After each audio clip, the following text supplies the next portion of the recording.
Hey guys, Sean here. Welcome to the F1 Word and to the Bahrain Grand Prix race watch along. I hope we're all ready for this one. I've got a feeling this could get a little bit spicy, as Dan would say, certainly towards the start of the Grand Prix, but throughout. If the F2 races that we've seen this weekend are anything to go by, it could be absolutely cracking. Very much looking forward to this, and yes, I'm fully aware that I've jinxed that one. We're going to go through the qualifying result for yesterday. Some interesting changes. Romain Grosjean's got himself a penalty. I'll do that in just a moment. Couple of little bits to talk about after the session yesterday. A little bit of reaction from some of the drivers. Mercedes believe they found out why they're so far behind the Ferraris, but also they're surprised at how close they are. So a bit of a contradiction there, but I guess it's an interesting one to discuss. Also, Romain Grosjean, by the way, not happy with his penalty points or the penalty overall, but I will talk about that in just a moment. A heads up straight away, and I'm only going to say it once because people get fed up of me saying it constantly in these streams.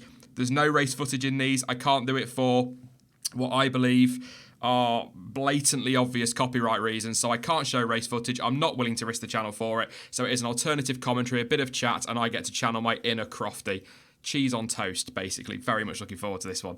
Right then, qualifying result from yesterday. Charles Leclerc taking his first ever career pole position in his second season, in his second race for Ferrari. A 127.866, the second youngest pole sitter of all time, the 99th overall for the 999th Grand Prix. Like I said in the quali report yesterday, you just couldn't write these stats sometimes. Sebastian Vettel in second place, 62nd front row lockout for Ferrari, 3/10 behind his teammate, only got the one run in Q1.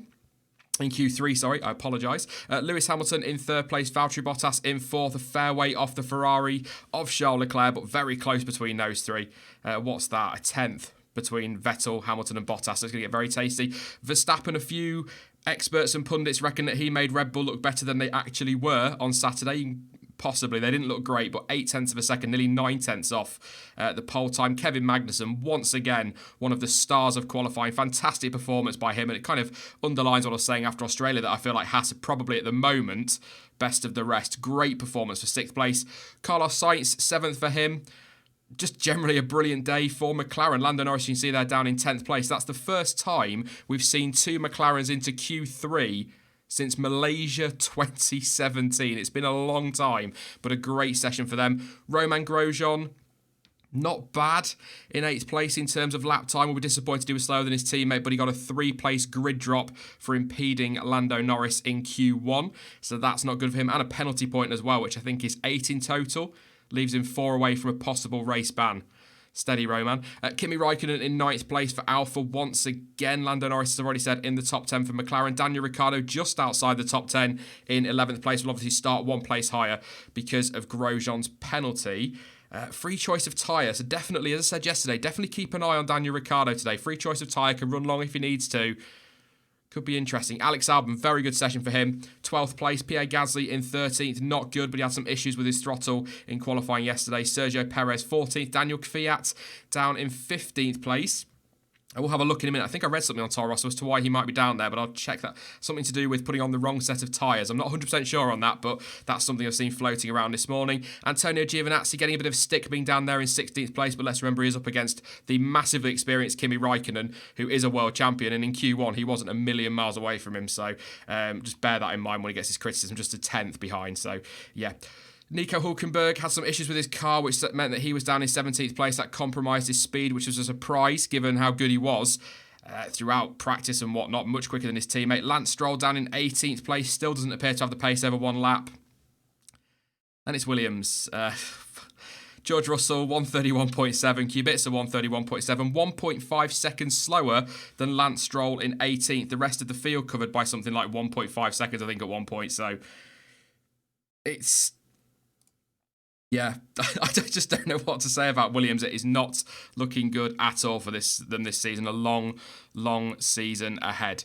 But we will start with Romain Grosjean. The news on him yesterday, he was given a 3-place grid penalty, as I was saying during the little rundown there, after impeding Lando Norris.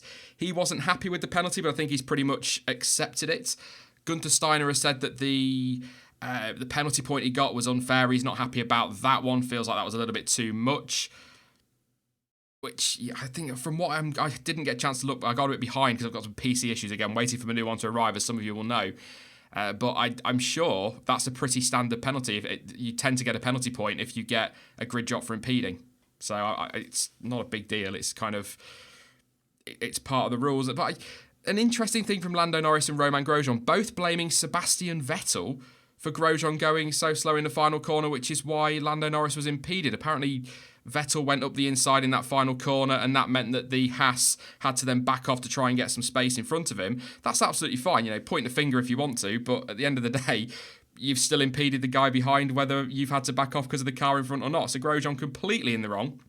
Fine, Vettel overtook him in the final corner, but tough. It's just the way it is. They're jostling for track position. We've seen it so many times. I think the stuff I've seen today is people are a bit miffed about the inconsistency, given that Hamilton didn't get one for Sirotkin last year in Brazil. But I don't know how much to read into that. I tend to feel that if somebody gets a penalty, somebody always seems to go back and go, well, Vettel didn't get one or Hamilton didn't get one. I think it's just a standard response. Completely fair penalty. We said it when we were watching, didn't we, yesterday, the qualifying watch-along, that it was pretty much a slam dunk. So, all right, fine. Vettel passed him, but Grosjean was still going slow on the racing line as well.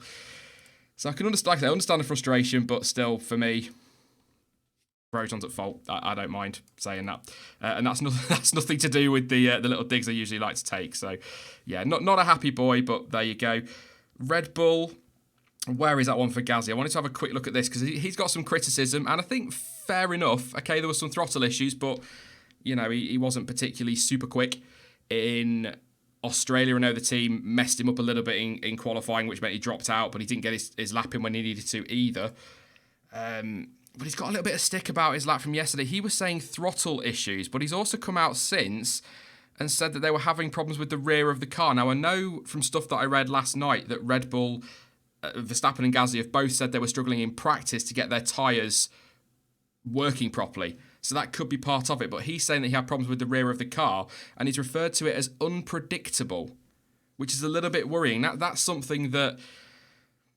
Could we put that down to a lack of experience? A new team settling down, new engineers? A bit like I said yesterday with Ricciardo on his struggles at Renault. The team aren't going to know the ins and outs of what Gasly likes just yet, so it might take a little bit of time to settle. But at the same time, I don't want to make excuses if he was just a little bit slow. It just feels like a bit of a learning curve for him, and it's going to be a steep one. He's up against one hell of a teammate as well. I think, kind of touching on what I said again about Antonio Giovinazzi in the little rundown there, you have to remember he's up against a hell of a teammate, so he's always going to look, dare I say, a bit like Stoffel last year with Fernando Alonso. He's probably going to look worse than he actually is. All right, Van Dorn was pretty bad last year, but he's always going to look a little bit worse because of his teammate. But I think 2 races... a few more yet before we have to really start worrying about Pierre Gasly. I think he'll settle. I think things will come to him. But unpredictable, wheel spinning, what's the other one he used? The rear end was giving him some problems, whereas Verstappen didn't seem to have any issue at all, really. So it's obviously just an issue on his side of things. Do you think it's right to give Gasly stick at this point? I still stand by what I was saying last Sunday. It's far too early in the season to be slamming someone like Pierre Gasly, who's just moved up to Red Bull, where we know pressure is insane, and probably the minute he walked in the door he was told, if you don't perform you'll be out. Young lad, 1 full season. I don't know, I think it's a bit unfair that he's getting the stick he does, but at the same time I can kind of understand why people are raising the question mark, particularly given how good Kvyat was in Australia. I think that's got a few people asking that question, but also flip that over now. Alex Albon was really good in qualifying to end up 12th place, not just out-qualifying his teammate, but also a Red Bull. So are people going to start saying, oh, hello, let's get Alex Albon in that seat? I think it's far too early. I think generally people will agree. Sard says wait to the end of the season. I think he should be given to the end of the season. But at the same time, if he's not improved by the halfway point and they're struggling in the constructors to hang on to 3rd place, do they need to make a change? That's going to be key. If Red Bull end up where they were last year and the year before, and they're in no man's land, if you like, in P3, nice and comfortable, then maybe let him see to the end of the season. But if they're under pressure, they might need to make a change. They might need to, but I hope not. I'm pretty confident in Gasly getting it together before the end of the season, or before much longer. Give him a few more races and we'll see where he's at. again, a little bit like Giovinazzi, going to need a little bit of time to settle into that team and crack on. Carlos Sainz was absolutely thrilled, as you'd understand, with McLaren's performance in qualifying yesterday. Like I said during that rundown, once again, McLaren's first Q3 appearance since double Q3 appearance since Malaysia 2017. I knew it had been a long time, but I didn't realise it was quite that long. I know Malaysia was towards the back end of the season that year, but that's still a long time for a team like McLaren not to have two cars qualifying inside the top 10. Fantastic performance from him. Really pleased for Carlos as well. He's had a bit of a rough start to the season. I think he's going to be in trouble towards the end of the year. He's already onto his second gearbox. Obviously no penalty because you're allowed so many through the year, but I think he's onto his second gearbox now, possibly his second MG UK, possibly some other parts as well after what happened in Australia. So a little bit of pressure on him later in the season. He's going to take penalties, but great to see him bouncing back from that and recovering and showing some really good pace. I find it fascinating, though, that McLaren are so much better this year than they were last year, and they're actually quicker than the Renault Works team at the moment, which is really, it's genuinely surprised me. I was concerned about McLaren coming into this season. I thought they'd be okay. I expected an improvement, but I didn't think we'd be looking at, dare I say, possibly at the moment at least, in that fight for 4th, 5th place. I think from what we've seen in terms of pace, going back to one lap pace, obviously it's difficult on race pace, we'll see today, but on one lap pace, I'd maybe argue that they are possibly 5th fastest at the moment. There's a lot of concern around Renault. I've been reading a few reports this morning that there's some worries that their season's already starting to unravel, which is crazy when you think that we've only had 1.5 race weekends and there's concern around Renault. But I'm stunned by how quick McLaren are. I feel kind of bad saying that, though, because they are such a great team historically. You kind of expect them to be towards or I certainly do, towards the sharp end of the grid, but the years they've had have been so poor, and it's good to see. And Lando Norris, 10th place, he had an interview afterwards. He seemed relatively happy with that, but disappointed that he was so far behind his teammate in terms of positions, but there was nothing between them. It's so close. I know I've said this like 307 million times in the last 3 weeks.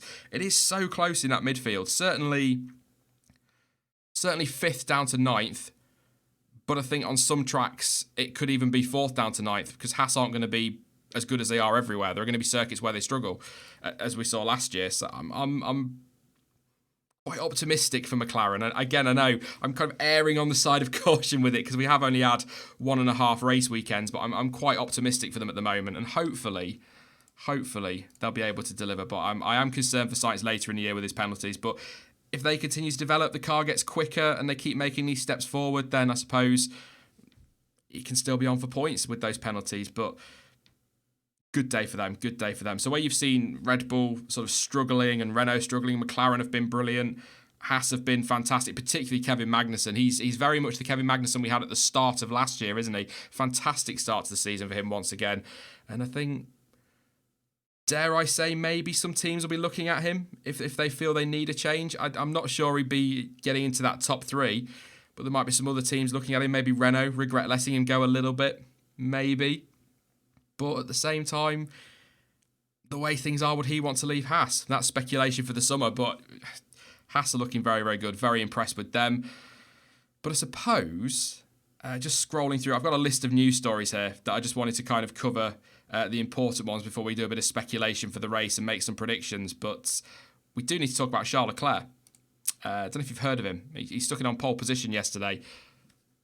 Very good lap. Very, very good lap. I don't feel when I've watched the onboard that it was his best lap of the weekend. And I don't think he was purple in all three sectors. But it was a very good lap. And it was quite a moment yesterday when he crossed the line to take that pole. It felt like an important moment, obviously in his career for him, because it's his first pole position, but it felt like quite an important moment for Formula One. He's now got a pole position. Max Verstappen has got race wins. We've got some very young drivers coming through. Lando Norris, as an example, performing well for McLaren. It feels a little bit like the start of the next generation, which gets me quite excited. It's been a while. I know Verstappen's been around for a few years now. In fact, he's pretty much ancient compared to some of the youngsters coming through at the moment. But he's been around for a while. But it feels like that era when Michael Schumacher was coming to the end of his career and we saw the changing of the guard. And that's how it felt for me yesterday. But very good lap for Charles. Very happy for him, as quite evident in the qualifying watch along. I'm sure there'll be some people that think that means I'm a huge Charles Leclerc fanboy, but it's not that. I love it when a new driver gets pole position. I'm just always like that. And he's come into that time at Ferrari very much as the number 2. His time at Ferrari very much as the number 2, according to them in pre-season testing. But he's on the pace. We saw it in Melbourne. I know there were some issues for Ferrari, but he was on the pace of Vettel towards the end of the race, whatever the issues were. But then he's turned up here. Not only was he quicker in Q3, but he was quickest in FP1, quickest in FP3, and even when he was behind Vettel in FP2, he was only 2 or 3 hundredths behind him. So he's been on it all weekend, which brings me to a couple of people have asked me this in the comments. Now, I do want to apologise. I didn't answer many comments last night. If you follow me on my other Twitter account, I was grumpy last night because my PC was being evil. I'm so glad that, knock on wood, this is the last weekend with it because it's been horrible again. So I was really struggling, got really mad, so I just walked away from the internet for the rest of the evening, which I'm sure you'll allow me. But a couple of people did ask me when I was looking through them this morning about whether or not what my view was of this thing flying around that had Vettel got a second run, would Leclerc still been on pole position? Hand on heart, I think he would have been. I do honestly think he would still have been on pole position. As I say, quicker in FP1, quicker in FP3, and only a few 100ths off Vettel, or was he a couple of tenths off actually? I might be wrong. In FP2. He was quicker in the qualifying sessions. His lap was solid, and I feel like, yeah, will still have taken pole position. And I'm not naive. I know that Vettel would have been, or I'm confident Vettel would have been closer had he had his second run. Because if you think about it from GCSE psychology coming up again. But if you think about it from a psychological point of view, if he's already got a lap in the bag and he's gone second, then he can go for another run and he can push a little bit harder, hit that throttle a little bit earlier, get on the brake a little bit later, run a bit wider and maybe find some time in there knowing that, oh, well, if I make a mistake, at least I've got my other lap in the bag. Whereas that was his only run and it had to be a good lap. There was the pressure on there. So I think he would have been closer, but I'm pretty sure Leclerc would still have got pole position. 3 tenths, over 3 tenths. Was it? No, just under 3 tenths. Blah. Just under 3 tenths. We'll say 3 tenths. It's a big gap to overcome. So I think Leclerc would still have done it. But I sometimes feel like people want to take things away from drivers when they achieve something like that. It's just my feeling. It's just my feeling. But yeah, good. Just great to see him there. Great to see him there. I've seen a couple of saying who wouldn't be happy for Leclerc on pole position. Believe me, astonishingly, there are some. But we'll not worry too much about those types of people. Right, we'll do some. What was going to do? Predictions a little bit later on. Apologies, by the way, if I'm a bit all over the place at the moment. I'm just trying to manage PC heat and lag and things like that, so I'm just fighting things at the moment. But we'll talk about strategy before we get on to predictions, and we'll do some other bits as well. So Pirelli are talking, if you caught the stream yesterday, if you've seen on social media, they've already posted that the delta between each tyre is a second between the hard and the medium and 9 tenths between the medium and the soft. So it's about 2 seconds across the 3 tyres they've got this weekend. So the undercut is very much a possibility, which is why they're saying that the most likely and the quickest is going to be a one-stop strategy. Woohoo! Everyone's so happy, a one-stop strategy again. But I will say, Formula 2 really struggled on their tyres this afternoon. Now, I know that the conditions are different. It was a lot warmer because it's held during the day, but they were struggling on tyres. Some of them managed them brilliantly.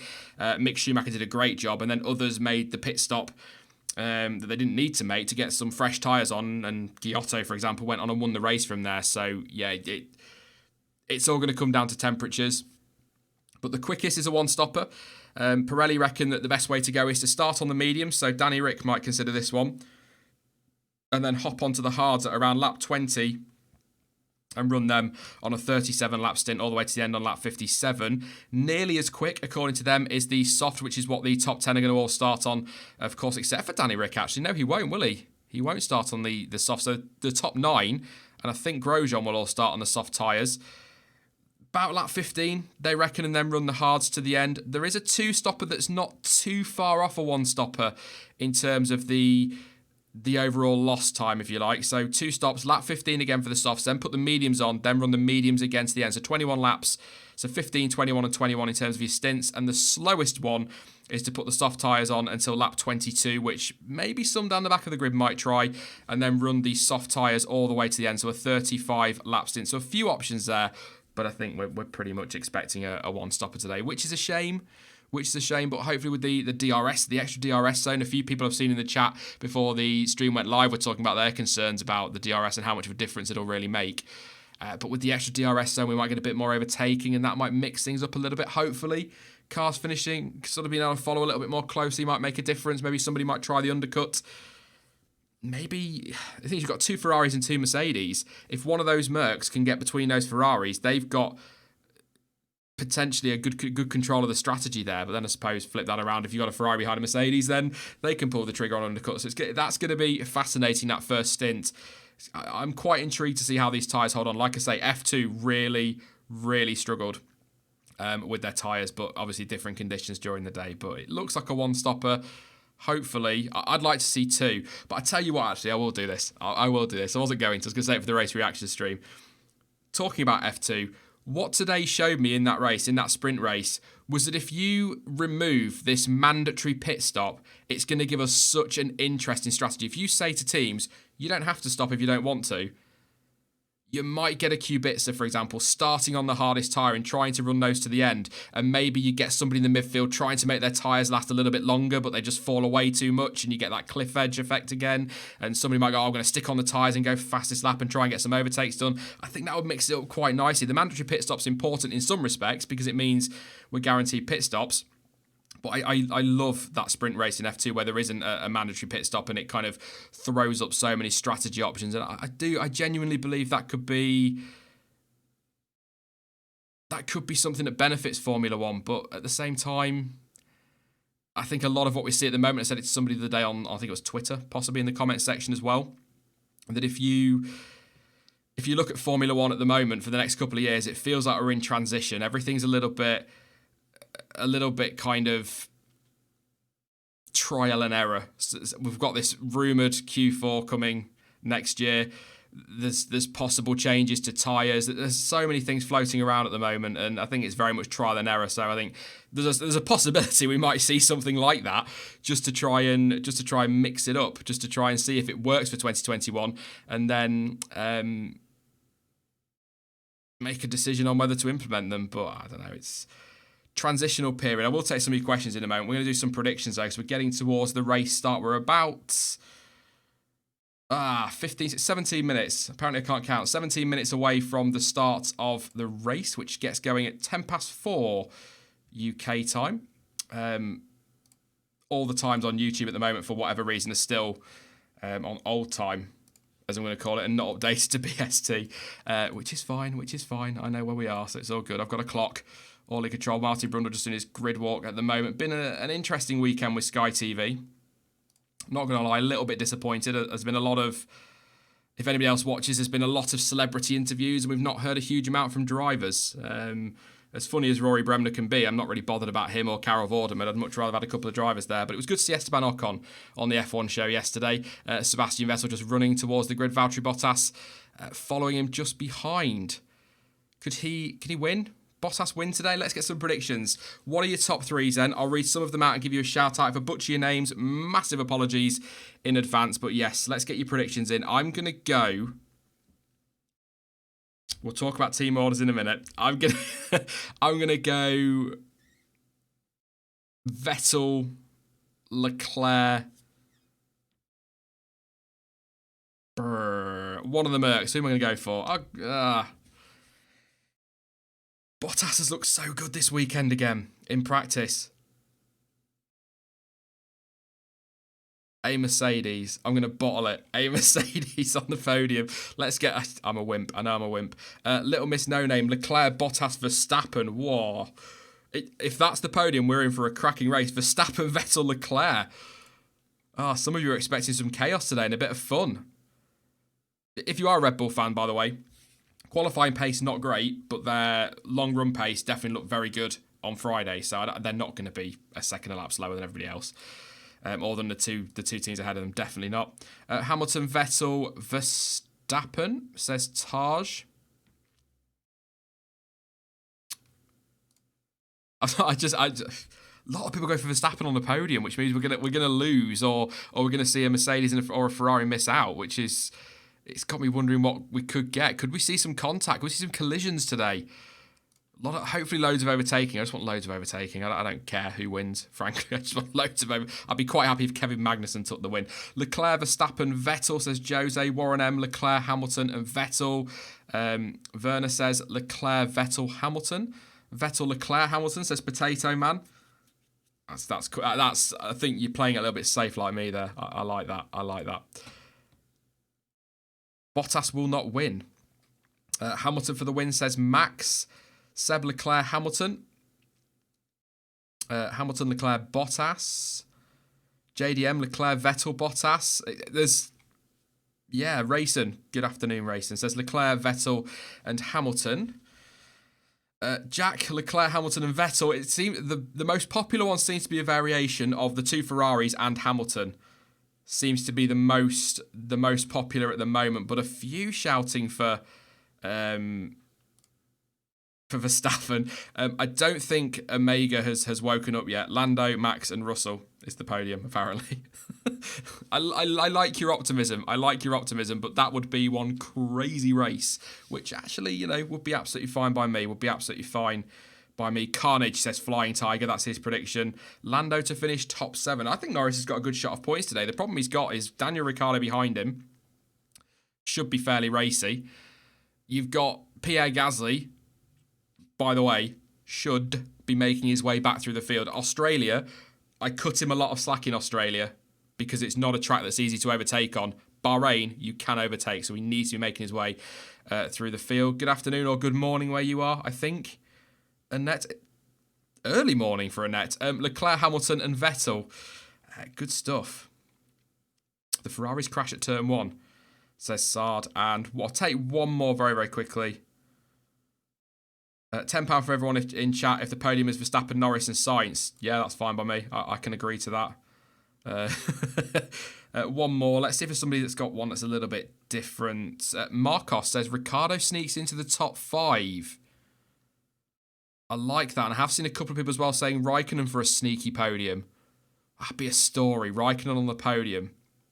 Oh, I think a few people would like that. But we do need to talk about team orders. It's kind of the elephant in the room, if you like.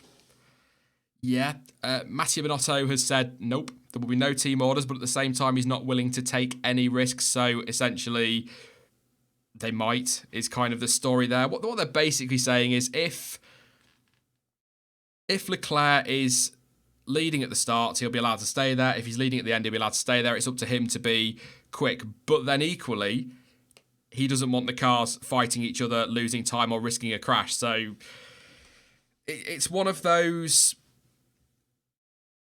I don't think they will, but if Vettel is quicker than Leclerc and he's being held up and it's going to result in the team possibly seeing their drivers having to scrap, then maybe they might call them. It's kind of... With it being Ferrari, people are sort of tinfoil hats on and going for it because that's what Ferrari do. But I think any team in that position would it's the approach that most teams take. They don't mind their drivers racing, but if it's going to compromise their position or risk a crash, then they're going to jump in and pull rank. So I'd kind of understand that, but it'd be a shame. It would be nice to see. Leclerc take the win. I think it would. I think a lot of people would like to see that because it does feel like the changing of the guard this weekend. I will take some super chats before we get started, but one more question to chat then. In one word, will Ferrari go with team orders, yes or no? I'm going to go with no. And by team orders, I don't mean will they need to if they look like they're going to crash. What I mean is, are they just going to go, out of the way, Charles, we want to let Seb win? I don't think they will. I'm saying no. Yes. There'll be a few that go, yeah, obviously they will. But I don't think they will. I'm just going to open up stream label so I can quickly do these super chats that have come in. Thank you very much. Lots of no. Please no, says ST. It's too early in the season, isn't it? But then it's in Ferrari's DNA. Look at Schumacher's, all his championships. So it's in team orders pulled in there. It's very, yeah. Unless Vettel gets in front after stop, no. Are you predicting a multi 516?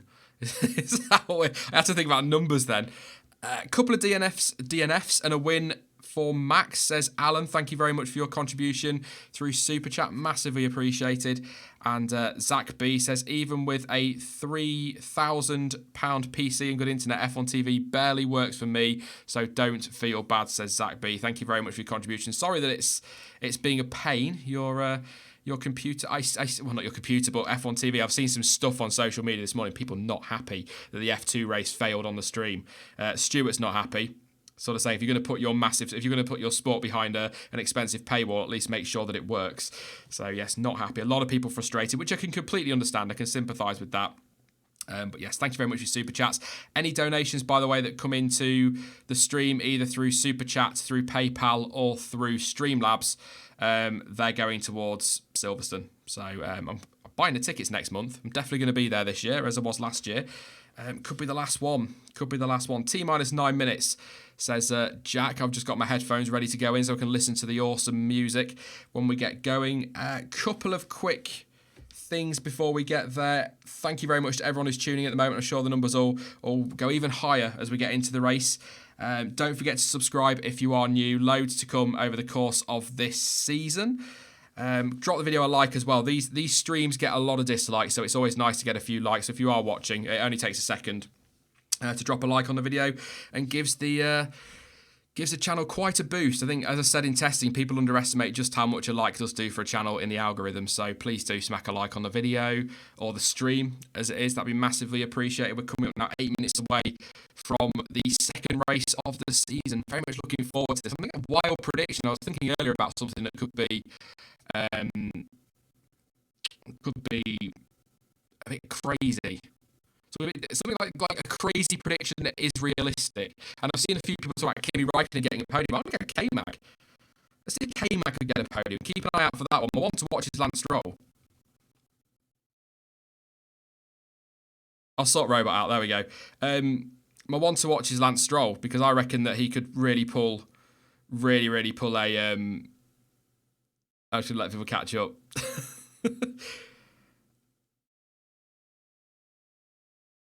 Charlie Russell says, please tell me you are showing the race. I haven't got the billions to pay for the live rights, unfortunately, so apologies for that one. Copyright, nothing I can do. The glitch mic, by the way, but you can't see me doing it, but I've got my fingers crossed, should disappear when we get the new PC. The reason it's glitchy and laggy and roboty is just because the PC's crap. I'm not going to keep moaning about it. I've got to give the thing credit. It was about 400 quid, and it was never built to do what I'm doing with it, so it's done all right to get this far. But my God, I could throw it out the window some days. I really could. Thank you very much for letting me know that's fixed. But yeah, Lance Stroll I want to watch, because I think if he can get his strategy right, can run long, get some overtaking done with the extra DRS zone, he might be able to spring a surprise. But yeah, I think K-Mag could be one to keep an eye on. Just getting the tyre blankets off the Ferrari. I got all excited. I thought we were a bit early for the race, but no, they're just putting the tyre blankets back on the Ferrari. Yeah, I reckon K-Mag could be one to keep an eye on, just as a kind of a wild prediction that could happen. K-Mag on the podium would be good. Not been on the podium since 2014, of course, with McLaren, their last one, I think, too. So has anybody got a one to watch they want to share in chat before we get on? We're coming up in the last break now in Sky before we get to the race, and we get the music, and then obviously it's the formation lap and the start, and then we'll be able to get all Crofty, our channel main of Crofty. Thank you very much, Annette, for your contribution. Says for Silverstone, have fun. I will do. And I was saying yesterday, I've gone to Sky Mobile, because I just put everything in the same place, because it's just one bill and it's easy, and I'm lazy, can't be bothered to shop around. But they do this rollover thing with your data, and I've got about 40 gigs, so I will be streaming something from Silverstone, even if it is just me talking nonsense with somebody walking around a grandstand. Probably ST. Again, a couple of people still asking. I'll leave it. I'll give you a heads up when we get to the watch along screen. But I'll let the mods then keep telling people that no, there's no race footage. I can't. There's just no way. There are lots of channels out there that are willing to take that risk, but I've put too much time and effort into this channel to lose it because I've risked showing some race footage. Headphones for the music because we are ready to go. I'll head to the watch along screen. Actually, let's do that I'll do it in a moment. It's a bit funky at the. Hoping it all works good today. Try to get a driver interview, says Adam. I'm thinking about applying for a media accreditation, but I've been told that because I'm a YouTuber, it's unlikely. I might get something, but it might not be anything much. So hopefully one day, without getting all weird about it, hopefully one day Formula One will wake up and realise the internet exists and maybe start bothering with YouTubers, but we'll see. We will see. I like the new opening a lot, says Davey T. Yeah, I do prefer last year's. It felt more dramatic, had a bit more build to it, but it's growing on me. I don't know if that's because of some of the alternatives we've seen, like the I'm a Celebrity one that was put together. That was good. I like the new. Yeah, you've already said that. When does it start? 4 minutes. 4 minutes will be when they head for their formation lap.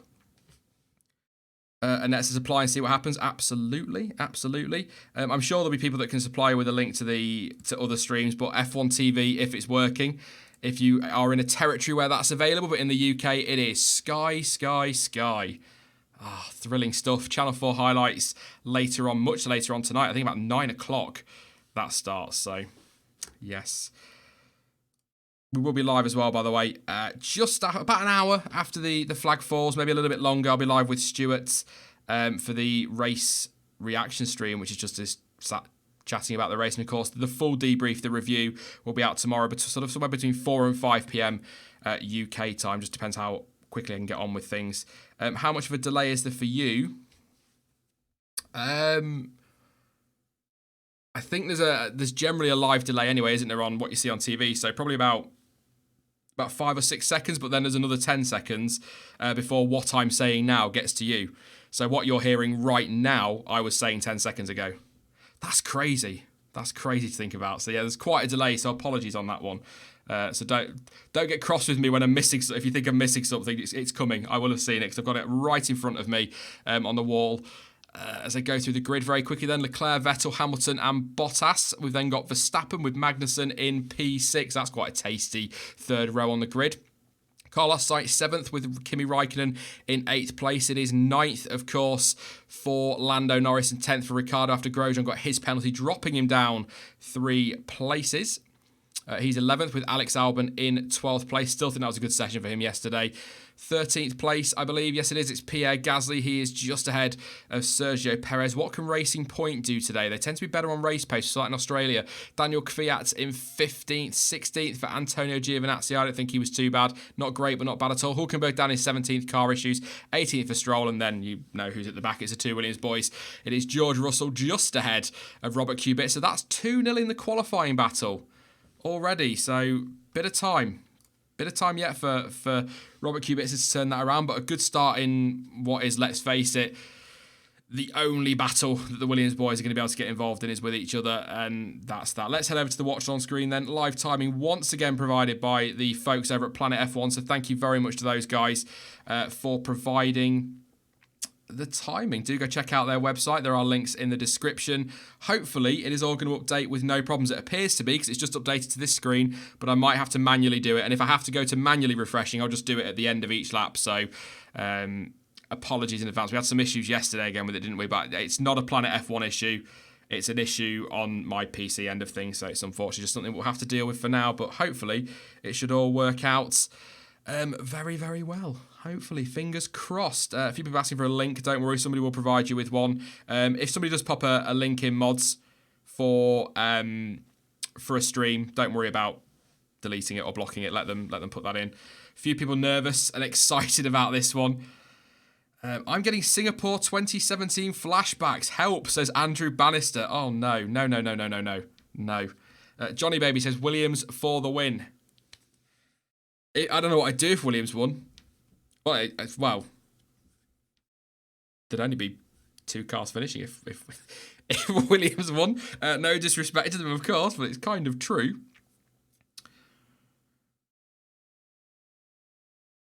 Watch on Now TV. Yes, good point. That is basically Sky, isn't it? But you can get Now TV. It's a bit cheaper than the Sky package if you just want to watch the races. But the clock is about to tick over to 6:10 local time, 4:10 in the UK, and Charles Leclerc leads the drivers away for the formation lap. There is something, I said this yesterday, there is just something about Formula One under the lights. It looks so good and gets me so excited. You think back a few years, you'd never have thought, would you, at a night race? But wow. Yeah, I'm looking forward to this one. Just on screen now is what I was saying about the pit stops earlier. Lap 9 to 18, lap 29 to 39 if you're going soft, medium, medium. Or you can go soft, medium, hard, 9 to 8. Different laps, obviously, but around 9 to 18 is when we're going to see the first ones in. Beautiful, says Flight. It is. It's gorgeous. It's windy as well. There's some talk of a storm rolling in. Possibly some rain, which would be sod's law given how sarcastic I was in the preview with the weather report. It's not going to rain because they're in the desert, and then it'll probably chuck it down.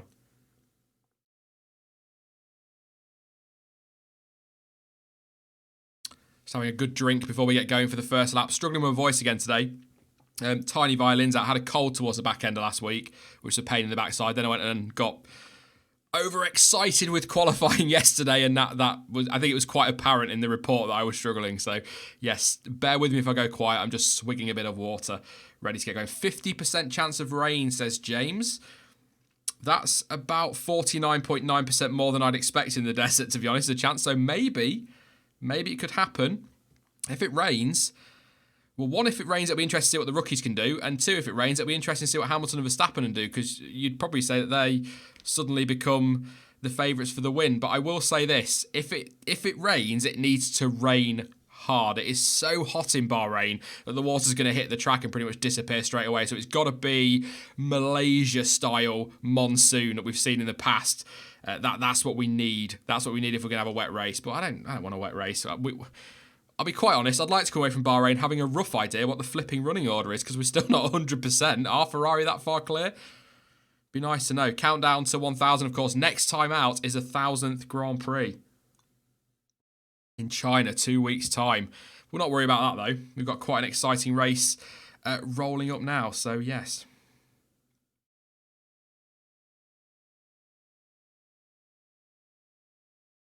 So watch them roll up to the grid. I'll reset my mic. Let me know. No trolling. Let me know if I do actually go robot. And I'll try and fix it as quickly. I'll try and keep an eye on the chat, but I might have to be refreshing timing. I've got the live timing over on the other screen as well, so I can keep an eye on who's doing what, and I've got the TV to watch as well as chat. So it might, don't get cross. Don't get cross if I don't get there straight away, but I will try and refresh as quickly as I can if I need to. But yes.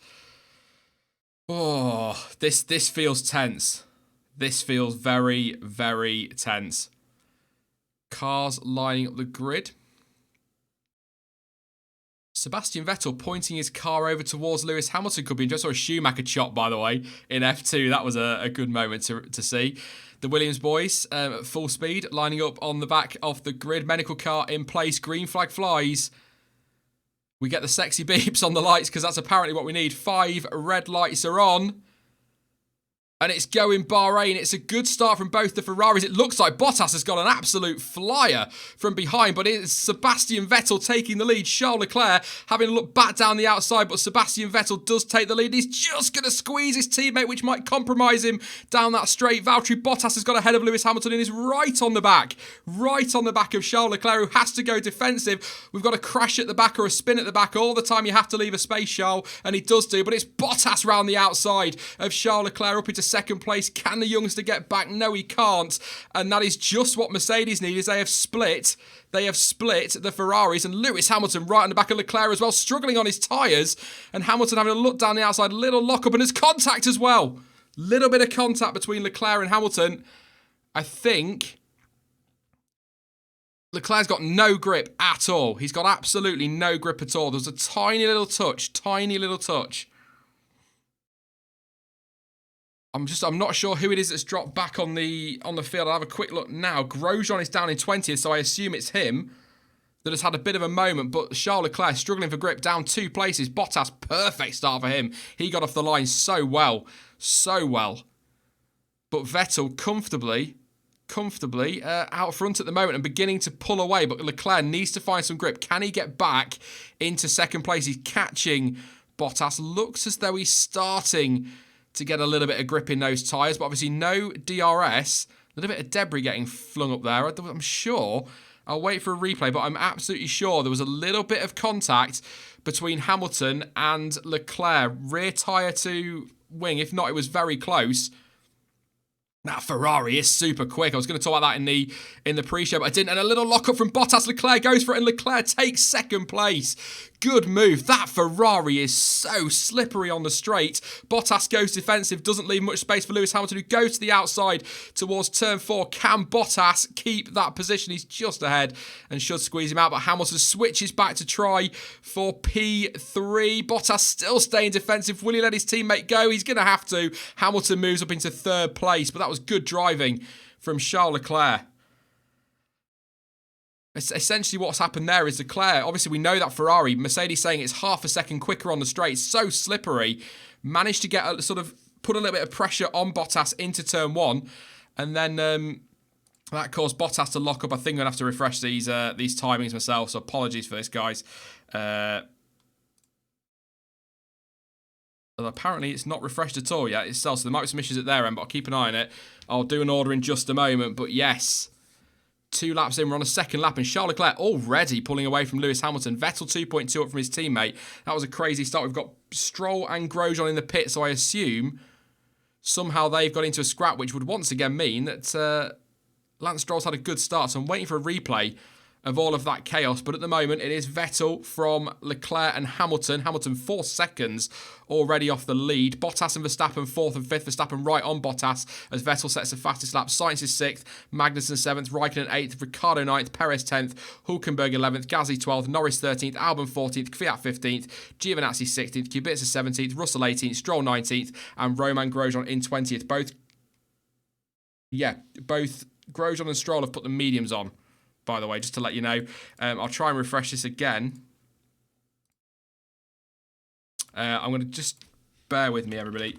If I go quiet for a second, I'm just trying to watch TV. I tell you what, Max Verstappen all over the back of Valtteri Bottas at the moment.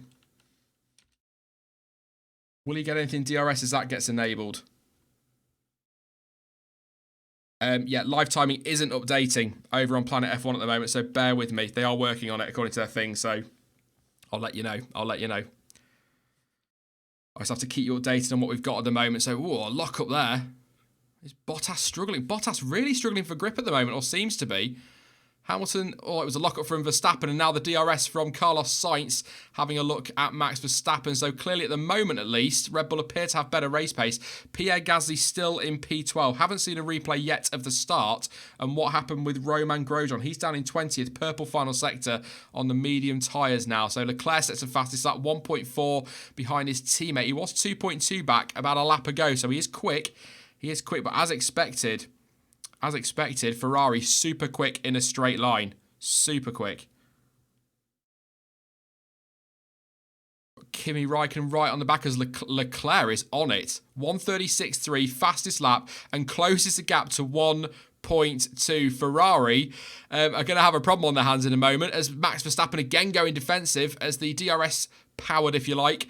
McLaren has a look down the outside, not got it. We've got a real squabble between Magnussen, Raikkonen and Ricciardo at the moment for 7th, 8th and 9th place. 3 of them pretty much together, but here goes Carlos Sainz having a look at Max Verstappen. That'll be super sweet for McLaren and Renault if that works, but they're side by side and Max Verstappen wheel to wheel. Whoa, that was close. And there's also a pass, I think Magnussen and Raikkonen were scrapping Ricciardo. And there's damage for Sainz. He's off track, and that's a damaged front wing.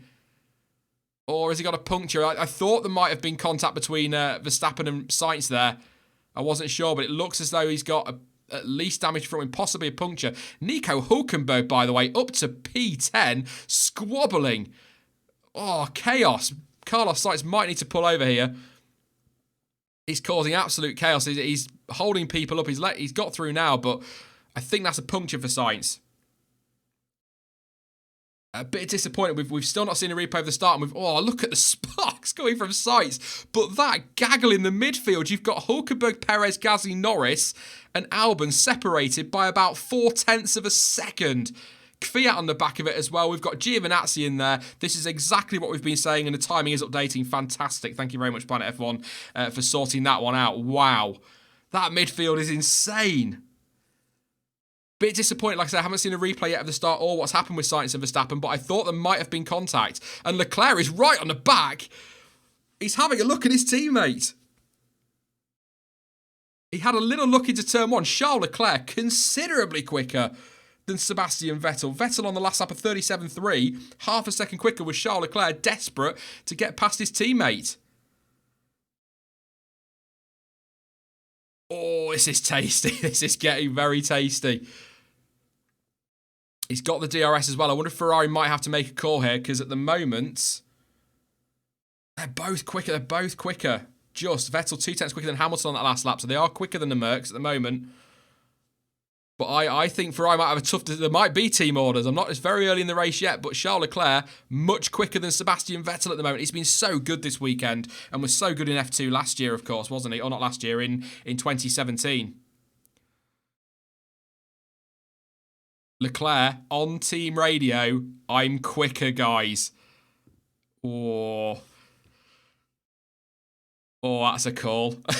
Is Sebastian Vettel gonna let him go? But I'm just gonna watch Charlotte. It's down the pits. They're so quick in a straight line, those Ferraris, and Leclerc just seems to have the edge over his teammate at the moment. Gap to Hamilton, 3.3 seconds between, so he's beginning to close in, so Ferrari might have a call to make. Good exit as well from Charles Leclerc. These cars do look, on the face of it, like they're a little bit easier to follow based on what we saw in the midfield a moment ago, which is currently still separate. One of the, here goes Charles Leclerc again. He's going to have a look at Sebastian Vettel, goes to the outside in turn one, and Vettel thinks better of it and lets him go. Charles Leclerc, he's fighting back though, but Charles Leclerc takes the lead of the Bahrain Grand Prix. Will Sebastian Vettel, he now has the DRS to fight back, and he is going to fight back. Oh, super defensive from Leclerc. Vettel has a look to the outside, but Charles got the lead. So anybody wondering about team orders, yes, Ferrari are allowing their cars to race. That was brilliant. So we've got the start of the race now. Not really the replay I want to see, but not a great start from Leclerc. Great start from Vettel. Breezed past his teammate. Again, Bottas very good off the line. Then into turn one, the Ferraris are side by side and the Mercs are side by side. Oh, and then Leclerc's out wide, gets pinched a little bit by his teammate. Then Bottas has to take evasive action. Vettel flew off the line. Absolutely flew off the line.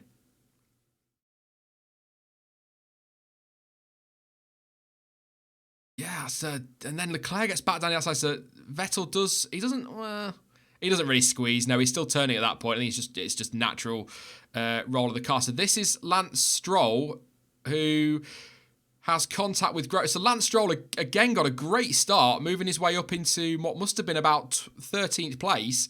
Contact with, just tags the back of Grosjean. Stewards might look at that, but that for me feels, whoa, the sparks flying with the damage to that car. That looks like here is so much going on in this early stage. Was the contact between Hamilton and Leclerc? I'm sure there was. Oh, if there was, it was a slight tag, but not quite. I think just avoided it. That was, it's the Verstappen Sainz one I want to see. It just looked like, if there wasn't contact, it made it look like it because Hamilton jumped out of the way. But this is Verstappen now and Sainz. Oh, right. So Verstappen's gone to keep his position on the inside, hit the curb too hard and bounced into Carlos Sainz. Drivers asking for stewards to let them race and not get involved. So I don't know if we'll see any investigations on this first couple of laps. But just trying to cover all of that in the replays just shows how much has happened in the first 7 laps of this Grand Prix. And the midfield, as Gasly is up the inside of a Toro Rosso, there's still nothing in it. You've got Raikkonen all the way back to Giovinazzi, covered by nothing. Absolutely nothing. About 2 to 3 tenths between most of the drivers, a few with a slightly bigger gap, but no more than half a second. It's brilliant, absolutely brilliant. And at the moment, the regulations and this extra DRS are making a bit of a difference as the Toro Rosso's having a bit of a squabble. Alex Albon just ahead of Daniel Kvyat. Charles Leclerc 1.4 seconds up the road as Carlos Sainz sets the fastest lap. That won't be the fastest lap of the race, though. That time will tumble as the race goes on, but he wouldn't get a point for that if it was, because he needs to be inside the top 10. But 7th back to 15th, covered by essentially nothing. Essentially nothing. Which is great to see. In fact, actually, you throw Ricciardo in the mix. He's only about a second and a half up the road. Really, the midfield is covered by nothing. Verstappen's starting to fall away from Bottas. So he's kind of in a race on his own. Gasly, if you're wondering, is up into P12. Kubica, thank you, Jack, for spotting that one ahead of Russell. Good stuff. Good start to this race.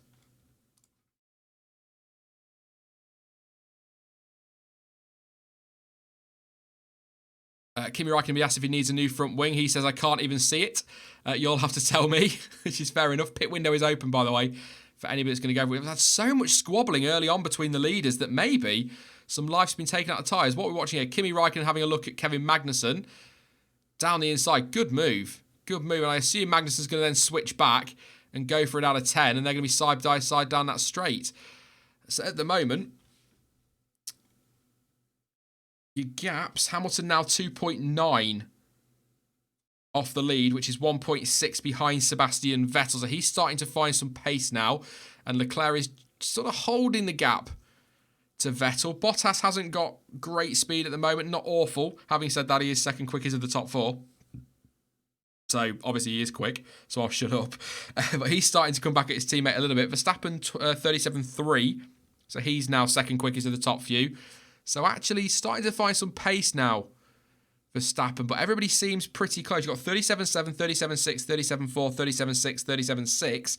And then Ricciardo is only 0.3 slower than Verstappen. Got a replay of Charles Leclerc here in 10. I think little lock up, and that'll be wide through there and over the curve. Yeah, so that'll explain why he lost a bit of time on that lap and why his lap wasn't particularly brilliant. Just a lock up and runs wide.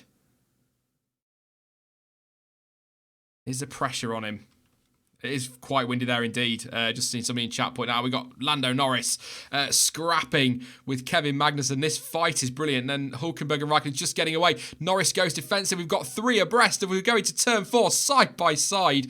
Norris just about hangs on. Will Gasly be able to get Magnussen on the cutback? No, he won't. But Magnussen might be able to get Norris. This is excellent stuff. We had 3 wide into turn 4, so that DRS is working at the moment, and Gasly almost pushing Kevin Magnussen along. So close. Will he have a look into the hairpin? No, he won't. Thinks better of it. We've got DRS down the next straight between 10 and 11.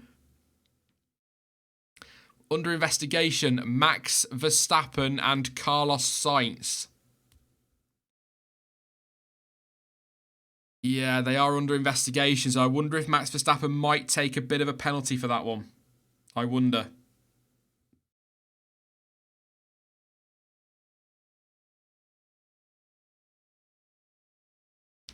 Just listen to Karun Chandok in the pits there. I'm going to get a mouthful of water while I'm doing so. Knock on wood, life timing seems to be working okay at the moment, so I'll keep an eye on it. But I would...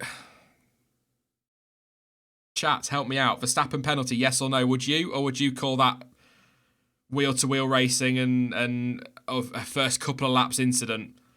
Should that be left alone, or do you think he deserves a penalty because Sainz's race is pretty much ruined, or do you think Sainz deserves a penalty? We've got so here we go. We've got pit stops while you're doing that and letting me know what you think. We've got pit stops. Gasly and Albon and Raikkonen all pitting. So Gasly and Albon are triggering the undercuts. Raikkonen might get a new front wing, actually. What's not a quick stop. Really slow stop for Red Bull. Was it a problem at the left rear? Very long stop. Not good. Long stop. 5.6 seconds. But to compare that, Alex Albon's stop, it wasn't 1.4, it's 3.4. The graphic did update. So slow stops there for Gasly and Albon, but they've triggered the undercut. No further action on Grosjean and Stroll. I can sense a few unhappy fans if Max Verstappen gets one. But never mind. Yes, no penalty for Stroll. That's a first corner incident, really, isn't it? That's you've got 20 cars in one corner, basically, so it's going to happen.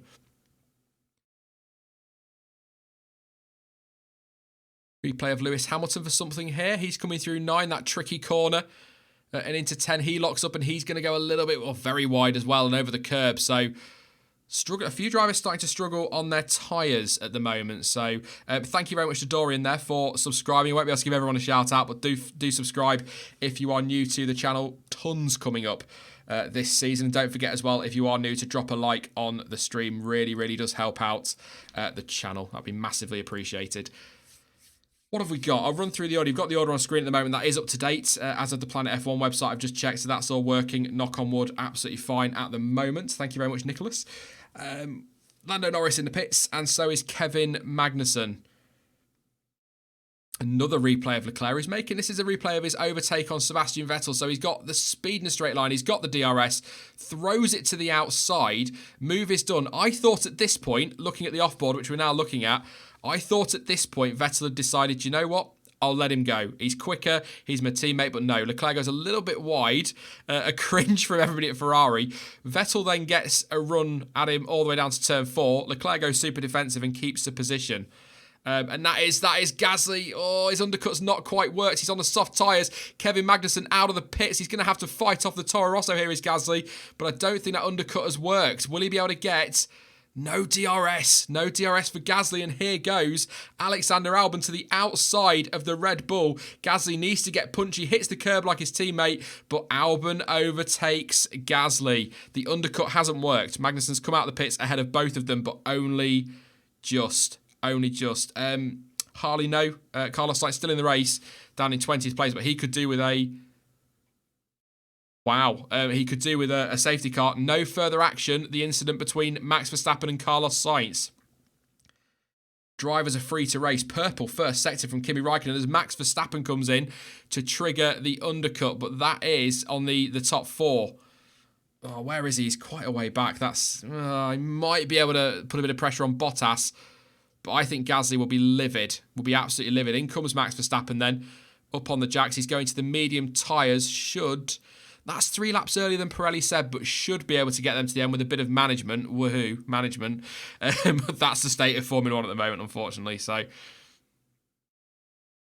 Kvyat up to 7th. Giovinazzi fighting with him up to 8th. But yeah, I think Pierre Gasly will be very disappointed there. Tried to get the undercut, made a mistake with a lock-up into turn 1. That allowed Albon to get the move done. Couldn't get past Magnussen. No DRS. And that's that. So, not good. Not good at all.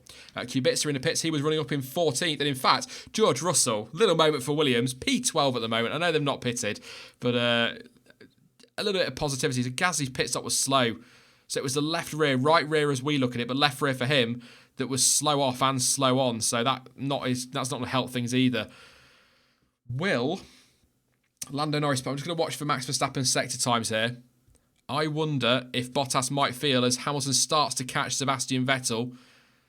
Leclerc's gone at the moment, but Vettel's struggling with Lewis Hamilton behind him. 3.2 the gap to Charles Leclerc, between Charles Leclerc and Max Verstappen and Sebastian Vettel, with Lewis Hamilton just 9/10 behind Vettel. Mercedes are they going to pit Hamilton?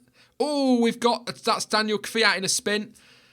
That is Daniel Kvyat in a spin. He was in a fight with Antonio Giovinazzi. So I wonder if something's gone on between them two. That's a spin at turn 11. I'm going to have a guess, as Bottas does pit, that Giovinazzi with DRS has gone for it into turn 11. There's been a little bit of a tag in there. It's a fast corner. Wait for replay. Bottas does pit. Verstappen, personal best middle sector, 41.5. Bottas was a 42.7. We'll see here, but Hamilton right on the back of Sebastian Vettel. And we want to be seeing where Bottas is, really. In relation to Max Verstappen, it's close. It is very close, I think. Looking at the timings, 0.2 of a second. Yeah, it was close. Bottas just. So another lap and Verstappen would have jumped Valtteri Bottas. So just looking at a replay of Giovinazzi. And yeah, Giovinazzi's alongside Kvyat in turn 11. Kvyat then... Kvyat kind of turns in, but he has every right to because it's his corner. But Giovinazzi doesn't really... That looks 6 of one, half does the other. We'll see there. But and Verstappen has passed Bottas. I've missed that one. That was an overtake then, because in the pit lane, Verstappen did not pass Bottas. So that's another move on track. That was an on-track pass, so I'd like to see a replay of that one. Bottas has got DRS. Will he have a look into 11? He can't afford to be sat behind at Red Bull. Will he have a look into 11? No, he won't. He was closing in, though. But this is going to be a real... We're going to see now what that Honda power's got in a straight line. Leclerc's pitting. And Hamilton's in as well.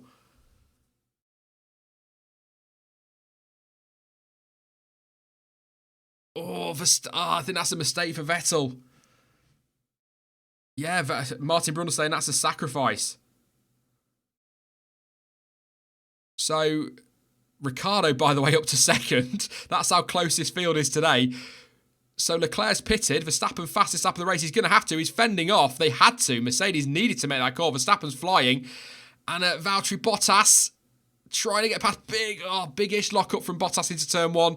Verstappen hangs on. Will he get the run down to turn 4? Or was he... He will get the DRS as well, so Verstappen's going to have to go super defensive on his way to turn 4. To the outside goes Bottas. Will he get it done, or will Verstappen let him go? Verstappen, that move is done, and Bottas retakes the position. No replay yet of that one, but yes, Vettel stayed out. Leclerc has pitted. Hamilton's pitted. So I think Hamilton is going to come out ahead, or Vettel's going to come out behind Lewis Hamilton. The predicted gap, as it is on screen now, will be 7 tenths in Hamilton's favour. So where's Vettel's pace gone? Is it just struggling on the tyres? Because they were disappearing. Ferrari were disappearing. Ricciardo up to second. He's going to lead this race, by the way, if he stays out. On the soft tyres, fresh set of softs can run longer. I wouldn't push now. It's the pit entry. Yes, in comes Vettel then. So this is critical because Hamilton should get him.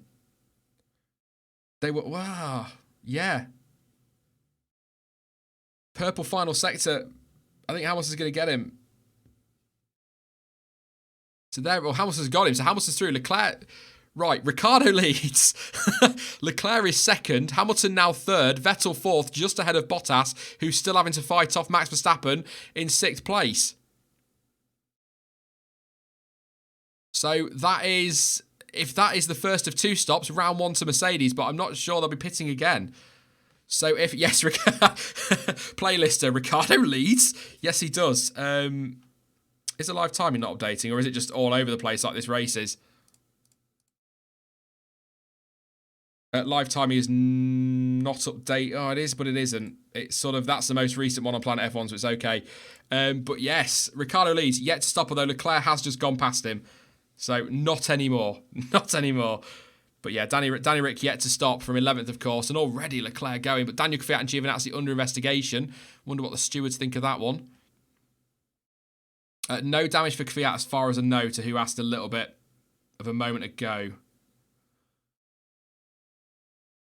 Yeah, at the moment, Verstappen is giving Bottas something to think about. 1.3 seconds behind, but we've got Raikkonen and Giovinazzi about to start squabbling. Giovinazzi hasn't pitted, so I think Raikkonen has just got past him now. Hamilton will need to get past Ricciardo as quickly as possible, right on the back of him at the moment. Annette says 1 stop is what I'm thinking. For Danny Rick, or do you mean for everybody? I've got a feeling it'll be 1 stop, and this is going to be easy for Hamilton.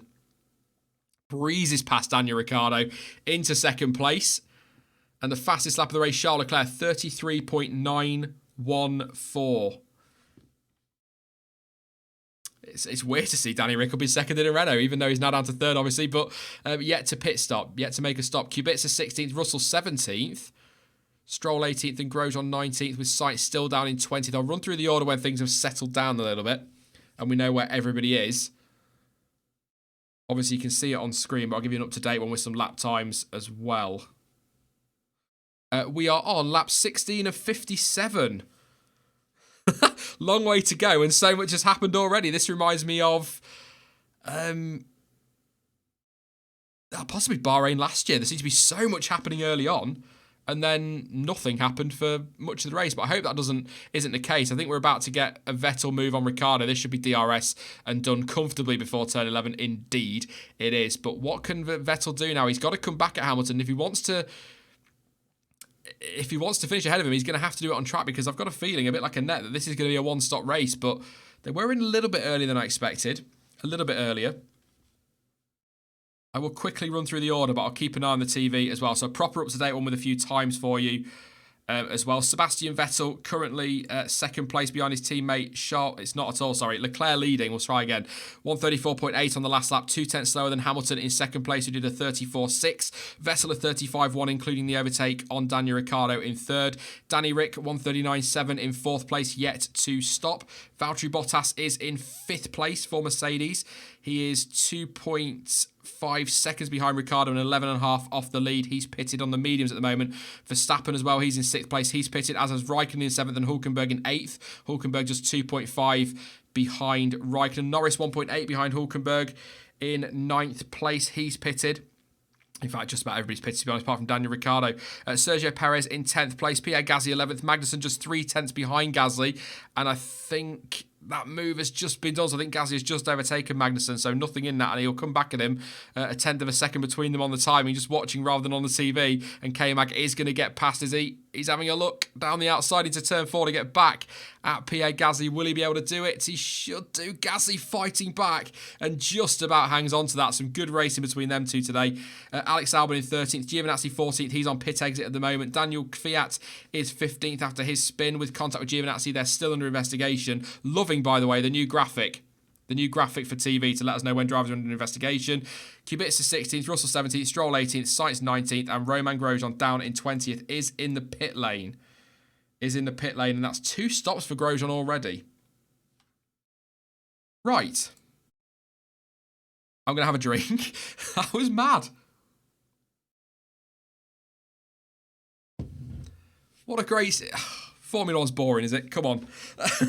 This is what we want to see. This is great to see. Leclerc, though, 4 seconds up the road from Lewis Hamilton pulling away. I'm going to keep an eye on Vettel's times. He's currently a little bit quicker than Lewis Hamilton.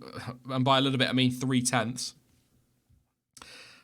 Sai wants to know if it's all one-stop strategy. We think so. But the F2 today, they were eating up their tyres earlier. So there goes... Bottas overtaking Daniel Ricciardo, who's going to have a Red Bull behind him in a moment. He'll want to do the same, but Bottas starting to pull away from Verstappen now. 1.2 still the gap, but just starting to eke out a little bit of a lead each lap. Not much, but just by a little bit. And Romain Grosjean in the pits. A time penalty for Daniel Kvyat. Huh. Grosjean out, but he's pulled into the garage. It's over. Oh, time penalty for Kvyat for speeding in the pit lane. Sorry. He got a penalty for speeding in the pit lane. That's an ice cream van outside, by the way, if you're wondering. Is it really that time of year already? I want an ice cream now. But yeah, it's speeding in the pit lane, slam dunk. But I thought that was for the Giovinazzi incident. I was going to say, that's not how I read it. If I were to give a penalty for that, it would go to Giovinazzi, but no. Looks like no further action. So, yeah, that caught me then. Sorry about that. It was speeding in the pit lane for Daniel Kvyat. Grosjean is out. Nothing official from the team at the moment, Fabian. He had contact with Stroll on lap 1, which put him in a spin, compromised his race, and he's not really had a lot of pace since. So, I'm only assuming it's either a strategical move to save the power unit, which would be crazy on lap 19. So, more likely that it's damage. But I will let you know. As soon as I hear anything, I'll let you know. I'll keep an eye on Twitter. Haas don't tend to tell us, or teams don't tend to tell us too much. Oh, that was a bit more high-pitched than it needed to be. I do apologise. Just team radio there from Magnussen saying that everybody ahead of him is committed to 2 stops, so let's make the 1 stop work. Yeah, all we've got from Haas is that he's forced to retire from the race, so nothing official. No word on any damage or anything, but again, I'll keep an eye on Twitter and I will let you know if the teams update us with anything on that one. But at the moment, yes, Kevin Magnussen's going to try and make the 1-stop work, saying that those ahead of him are going for 2. Oh, that's a bit tasty. Bit tasty.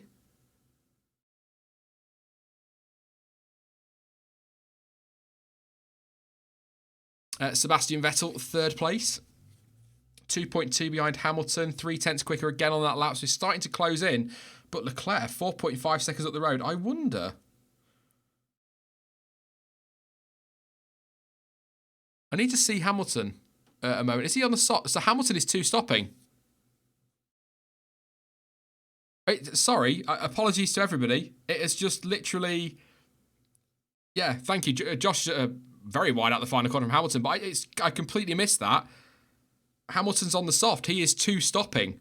Ferrari went to the medium, so Hamilton 100% two-stopping. Ferrari, question mark. We don't know. Could they run to the end? So Hamilton, yeah, now he's going to run very wide out of the final corner. Very wide over the curb and then just kept running wide. He may as well at that point. But yes, a definite two-stop for Hamilton. Still early days in this race. Lap 19 for those that are asking. I forgot to put a lap counter on again. I'll tell you what. If you're still here, Jack, and I'll go with a net as well, try and remember to remind me somewhere before the Chinese Grand Prix, nearer the time, to put a lap counter on for the live timing. I keep forgetting to do it, and I've got so much going on that I'm constantly forgetting. No further action, by the way, between Giovinazzi and Kvyat in that incident. So yeah, please do remind me, nearer to China, or anybody for that matter. It will be massively appreciated to put a lap counter on this. I'll try and keep giving you updates of the laps every so often.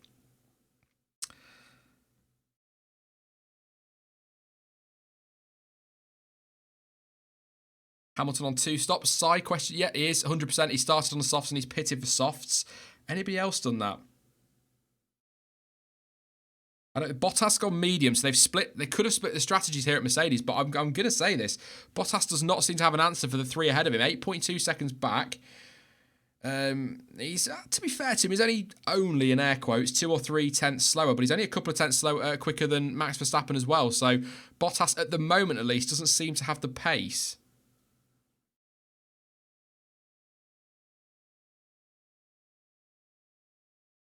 So, damaged floor, apparently. Confirmation from Haas, it's a damaged floor for Romain Grosjean, so that's game over for him.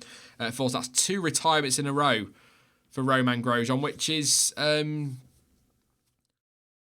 very disappointing, as Haas look quick. Very quick at the moment, as we've got Hulkenberg down the inside of Kimi Raikkonen into turn 1. He's on a soft tyre, he has pitted, and if he started on those, he will be two-stopping as well. So, yes. But then Kimi Raikkonen, with this new DRS zone, gets the DRS to fight back. This is what's helping. This is giving us some great squabbling in the midfield. Raikkonen has a look to the outside, might try and cut back on Hulkenberg, but the Hulk should have a little bit more grip on those softer tyres to hang on to 7th place. Nico Hulkenberg, 7th place for a change, I guess.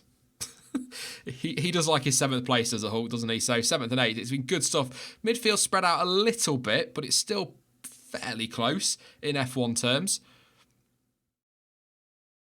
Have a look at some gaps. Still got, so Hulkenberg now 6 tenths clear of Raikkonen. He's going to get the DRS down this straight to turn 11. So I'll just keep an eye on this.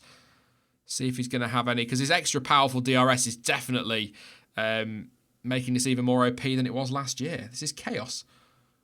Team ready for Hamilton.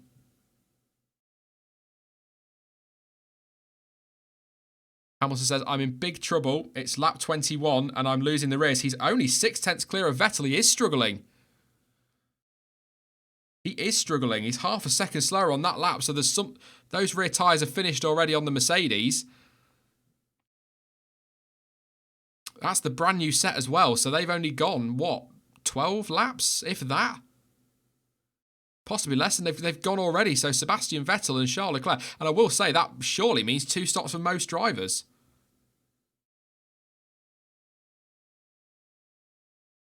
I think Hamilton is about to get done by Sebastian Vettel on this lap, or certainly down the start. There's really struggling. Oh, really struggling for grip at the back of the car, sliding all over the place, Lewis Hamilton. This strategy is not working at the moment for Mercedes, and if he pits now for mediums, he's got to go a long way on them. 35 laps potentially.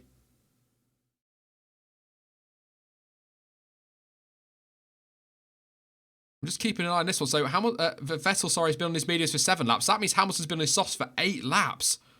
He came in a lap before, of course. That's 8 laps on those tyres. They are not lasting out there at all. And I think I'm just going to go to Pirelli super quickly, but I believe... Yeah, they are. There is one. They are his set, his fresh set. And in terms of medium tyres that are fresh, Hamilton and Bottas only had one set each. Ferrari had two, so Ferrari, if they need to pit again, could put the mediums on, which will see him comfortably to the end. Here goes Sebastian Vettel. Will he get a move done? Seems a little bit far back, but this extra powerful DRS makes it a bit difficult to judge. Super long straight. He's not going to get in there, but he might have a go into four. I'll keep an eye on that. But two sets for Leclerc, Verstappen and Vettel, so that could be interesting in terms of strategy. So, yeah. They're not going to have to put the softs on again, Ferrari. What we're going to see is Vettel going to go for it in turn 4. Hamilton goes super defensive, as you would understand. Vettel to the outside. It's done. Hamilton, I wouldn't say bailed out of it, but didn't really fight that too hard. He knows he has not got the grip on the rear of that car. Sebastian Vettel takes second place.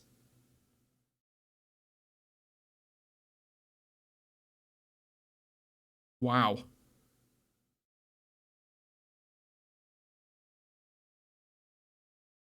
Let's see Hamilton out his team radio. See what he says. This is a sitting duck, so he's not happy out there, struggling on his rear tyres. He's got the DRS on, but he's got no traction out that turn 10 with the DRS. So he's not really catching Vettel there. So there we go. Toto Wolff looks concerned on that. We're just going to have a replay here of Sebastian Vettel. It's quite a simple move, really. Hamilton goes defensive to the outside with DRS for Vettel, and then he's through in turn 4. Hamilton didn't really put up too much of a fight. He did go defensive, but not really putting up too much of a fight, and Vettel up into second place. But Charles Leclerc, watch, 7.5 seconds up the road from his teammate. It is looking, knock on wood for Leclerc fans, it's looking very, very good. Well, Hamilton, he's got DRS. Will he be able to come back at Sebastian Vettel? Is that a strategy for Mercedes, maybe? Keep scrapping with Hamilton, with Vettel, take the life out of his tyres, maybe might be something they can do. But to be honest, I think with the... No, he's got no traction out the rear. I'm just looking at it out of turn 2 and 3. No traction, so that's not going to help. So at the moment, Vettel looking good. And with the gap to Leclerc, maybe Ferrari can play some clever stuff here with the rest of Hamilton's tyres. So, wow. We are on lap 24 out of lap 57, by the way, to anybody wondering. So, what have we got? I'm going to go through the order in a moment. We're just going to have a quick look at what we've got going on through the field in terms of gaps. Pit stops, by the way. Still, Daniel Ricciardo is yet to stop. He's in P6 at the moment, so he is definitely one-stopping. We think Magnussen is one-stopping based on what the team have said.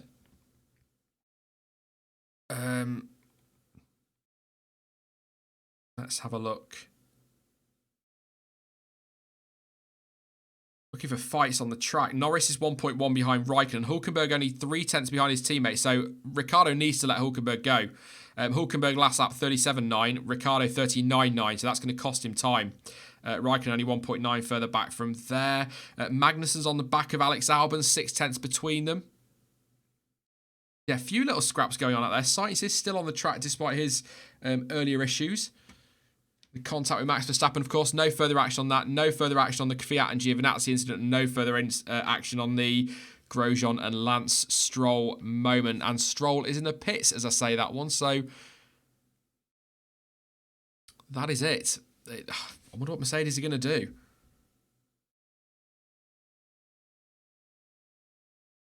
I'm just trying to think what Mercedes might do, because he's only been on those tyres about 10 laps. It seems a few more than 10 now, but it seems mad to bring him in now. But if he's losing this much time compared to the Ferraris, 137 flat for him, 136.7 for Vettel, 136.2 for Charles Leclerc. He's just been quick all weekend, as Charles.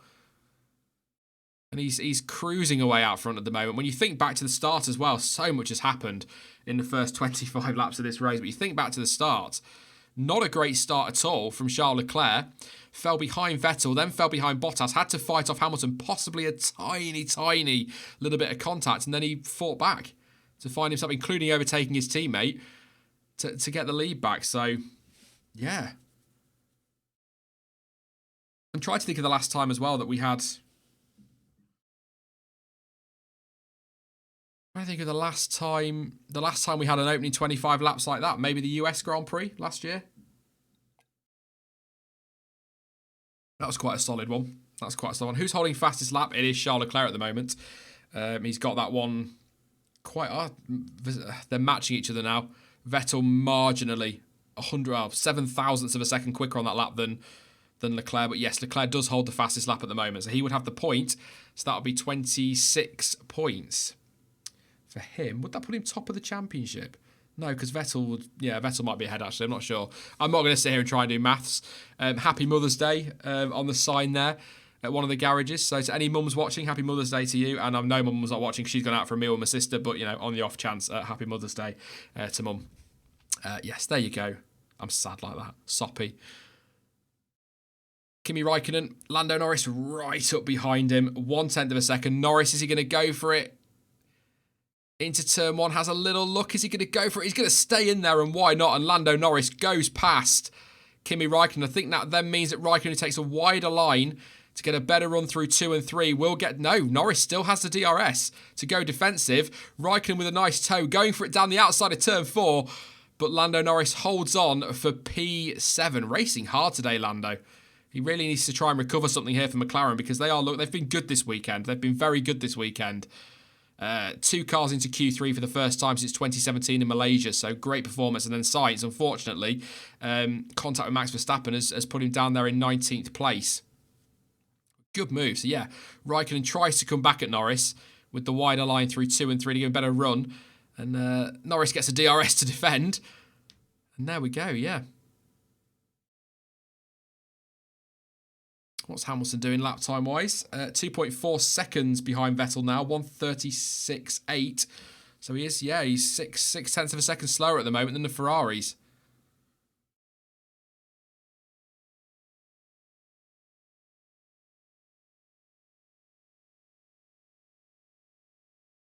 It's good stuff, this. It's good stuff, this. Thank you very much for just checking the stats on the stream. Thank you very much to everyone tuning in. 3,700 at the moment. Don't forget, if you are new, to hit that subscribe button for lots more Formula 1 content. And of course, I'll say it again, please do feel free to smash a like as well on the video, because it does help the channel out absolutely massively. These streams get a lot of hate because people can't accept that copyright is a thing in the 21st century.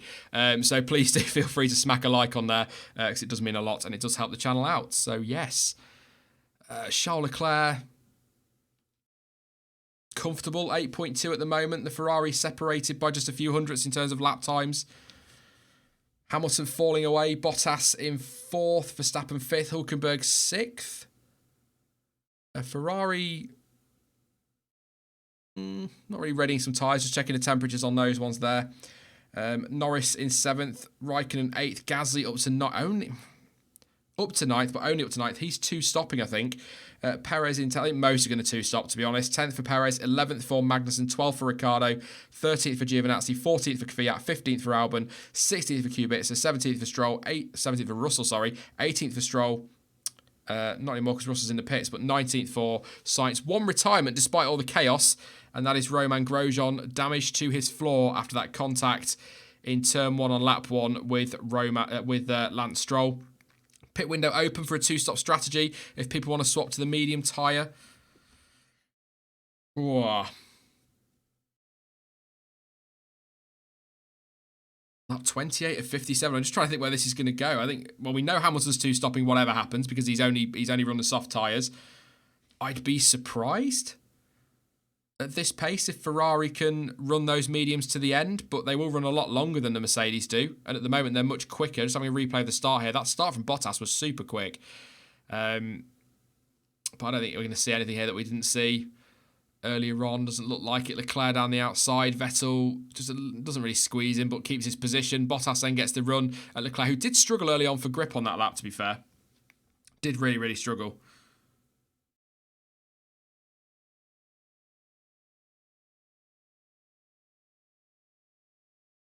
Yeah, I'm just using Martin Brundle there. He ended up in 3rd place, didn't he? Charles Leclerc was saying a little bit earlier, and then managed to make his way back up. Not too bad for Williams, says Rob Evers. Yeah, not great. I mean, they're a couple of places higher because of retirements and incidents, but their pace is... I'm going to see what Russell does before I say too much on their pace, but that's Grosjean over. Yeah, hit the curb on his way back over. Puncture as well. Damage to the floor. And that's game over for Romain Grosjean. 2 retirements in 2 races. And his teammate at the moment just outside the points. Well, 5 seconds behind Perez outside the points. But he, we believe, according to the team at least, is going to be one stopping. So Kevin Magnussen will be gaining a few positions when everybody goes to make their second stop. But the problem for Kevin Magnussen is he could end up being a bit of a sitting duck towards the end of the Grand Prix. So I think we are in what we like to call the mid-race lull at the moment, where everyone's sort of just trying to get their tyres a little bit further, managing gaps, and then I think we're going to get a bit of chaos as the second stops get made and drivers who have risked a one stop start to lose a little bit of grip. Leclerc's been on his tyres 15 laps, Vettel 14 laps, Hamilton 15 laps, and is still, well, Hamilton only a tenth slower than the 2 Ferraris last lap. Bottas a second slower than the 2 Ferraris on the last lap, and Verstappen marginally quicker than Bottas, a couple of tenths. So it just feels like, yeah, like we said, we're at that sort of mid-race lull. So I'll keep a little bit of a closer eye on the chat while we're doing this, whilst trying to keep an eye on times and whatnot. But the gaps are sort of levelling out between people. The closest on track at the moment is Ricciardo, who has pitted 1.1 seconds behind Kevin Magnussen in the battle for 11th and 12th. That could be important for points come the end of this race. So I'll keep an eye on that one, but yes.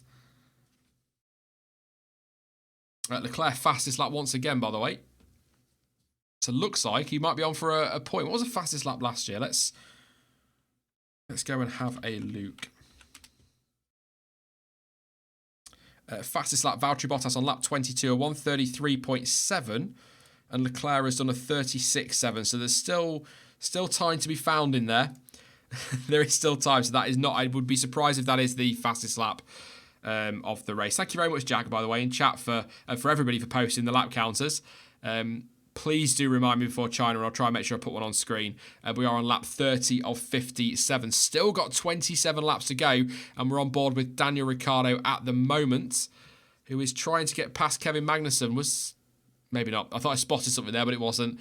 Magnussen is one stopping, we think. I'm guessing, given how far he ran, I would assume that Daniel Ricciardo is going to be running to the end on these tyres. If Magnussen thinks he can get those mediums to the end, then Ricciardo certainly can. And he's going to go for a move now on K-Mag.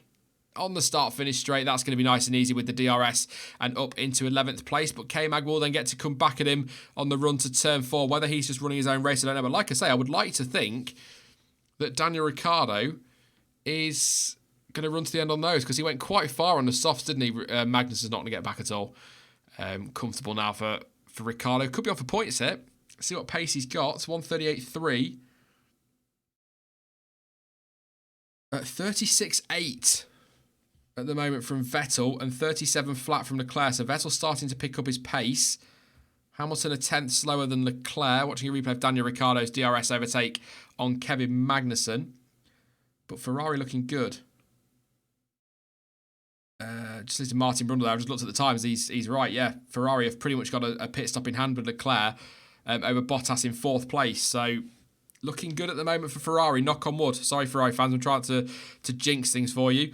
We're on lap 31 of 57 in Bahrain. Still the one retirement, Romain Grosjean. Again, for all that chaos early on, one retirement, I'm quite surprised. We're coming up now to the... I'm just trying to find my stat thing now from Pirelli. I think we're coming up to the second stop. 21 laps.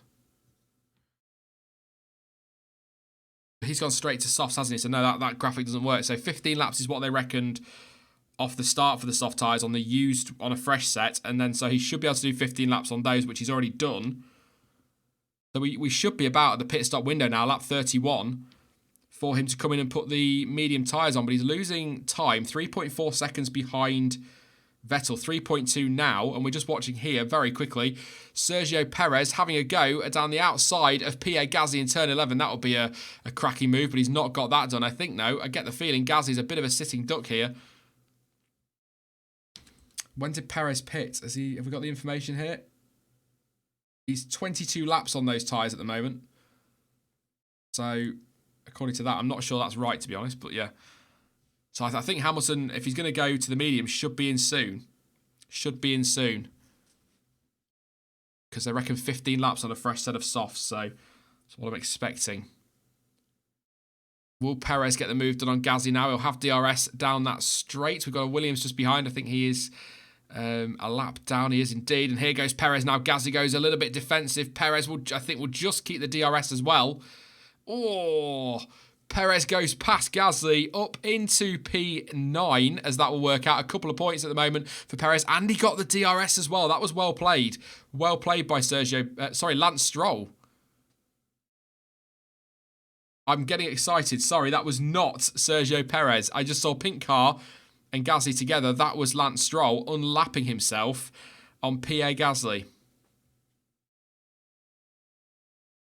I missed that. Apologies. So a racing point unlapping itself from a Red Bull. Doesn't tend to go wrong, does it? Was it Max? Apparently it's Verstappen, not Gasly. There you go. It is indeed. It is indeed. Thank you very much, everyone. Apology. I just, like I say, I saw pink car and blue car together. I went and looked at the timing and saw Gasly and Perez. So, yes, apologies. It is Verstappen being unlapped by Lance Stroll. Replay here of Lewis Hamilton lock up into turn number 10. I know. Sorry, Juan. Fake hope. Apologies.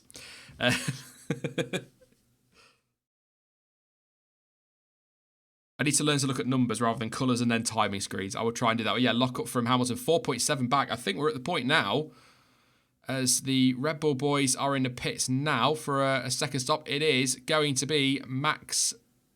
I'm waiting to see. I think it's Max Verstappen. It is indeed Max Verstappen in the pit lane for his second pit stop. I assume they're going to the mediums. They are indeed. That's a long stop. Long stop again. 4.7. We've got Hulkenberg in as well. So we have got people now. I think we are going to see 2 stops now. Why is Vettel struggling? He's not in terms of lap time. At the moment, he's 0.2 a lap quicker than his teammate. 36.9 on the last lap, 37.1 for Leclerc. But he got involved in a bit of a squabble and then lost time to Hamilton. Came out behind him, and I think that's probably why we've had that. But on lap 33, we are now. So 32, Max Verstappen made his pit stop. On to lap 33. He comes out in P7 in a nice... He's got to get past Raikkonen fairly quickly, but should be able to do that, if not before the next couple of corners. Is he going for the undercut on Bottas? I don't think the gap was... I don't think he was close enough to Bottas. I think Verstappen will go down the inside of Kimi Raikkonen at the hairpin. I don't think Raikkonen will fight that too hard and doesn't. But yeah, I don't think he was close enough to Bottas for the undercuts. I think Bottas has got a couple of laps if he wants to keep going, but Hamilton is still 4.6 back. I think that could cost him. He comes in now. Ferrari have got plenty of time to react. I don't think that would make any difference. It was a long stop. It's the left front, so it was the left rear for Gasly and the left front. And, ooh. If anybody else just saw that on the pit stop watching it on TV, but the mechanic at the left front held up the little board he had with the flashing red light on it pointing to the back of the car, I think telling them, look, the light's still red. Don't release the car. Luckily, wheel is on. So Leclerc, 20 laps on his current medium set of tyres. He leads on lap 34 of 57. 8.7 seconds clear of Sebastian Vettel. Quicker than him on the last lap, 0.4 quicker. As Kimi Raikkonen, I think, will be in the pits in just a moment. He is indeed. Do I think Ferrari will stop? I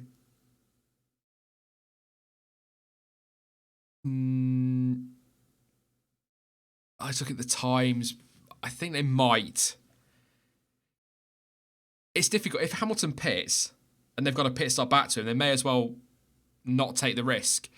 But then it's the same old conversation we had in Australia, isn't it? Is it worth the risk? You don't know what's going to go wrong in a pit stop. 12 months ago at Ferrari, we saw what can go wrong in a pit stop. So they might want to just try and get their tyres as far as they can. Maybe that's what's with Vettel just sort of matching what Leclerc does and Leclerc matching what Vettel does, just trying to look after those tyres. But Kimi Raikkonen pits for the softs, by the way, but I'm not...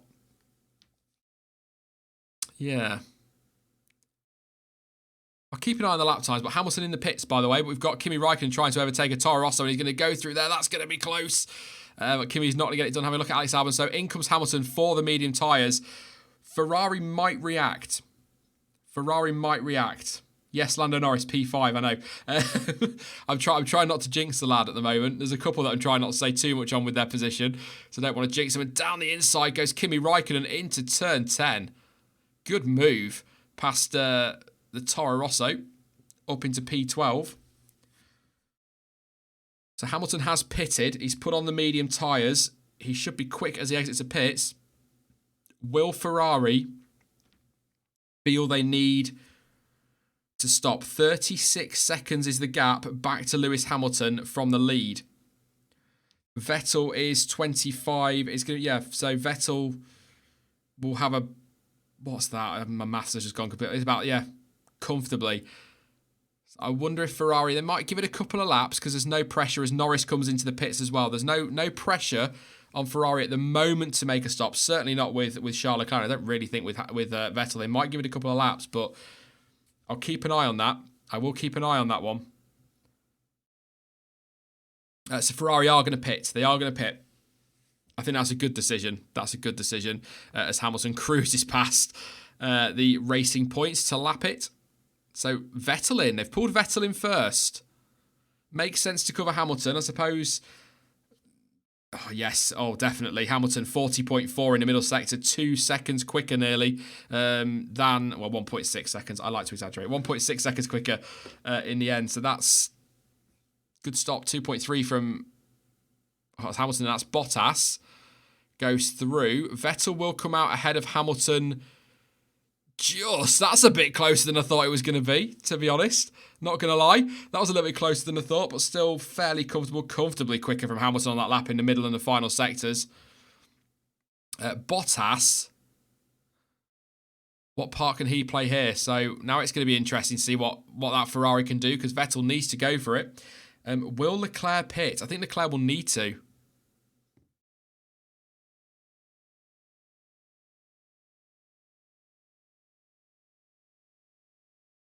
So Leclerc saying he's struggling a lot. Yeah, Leclerc will be in. He'll be in this lap, I'd have thought. He's got the gap. He's got 24.4 back to Bottas, 30 seconds back to Vettel, and 30 seconds back to Hamilton. So this could be fairly comfortable.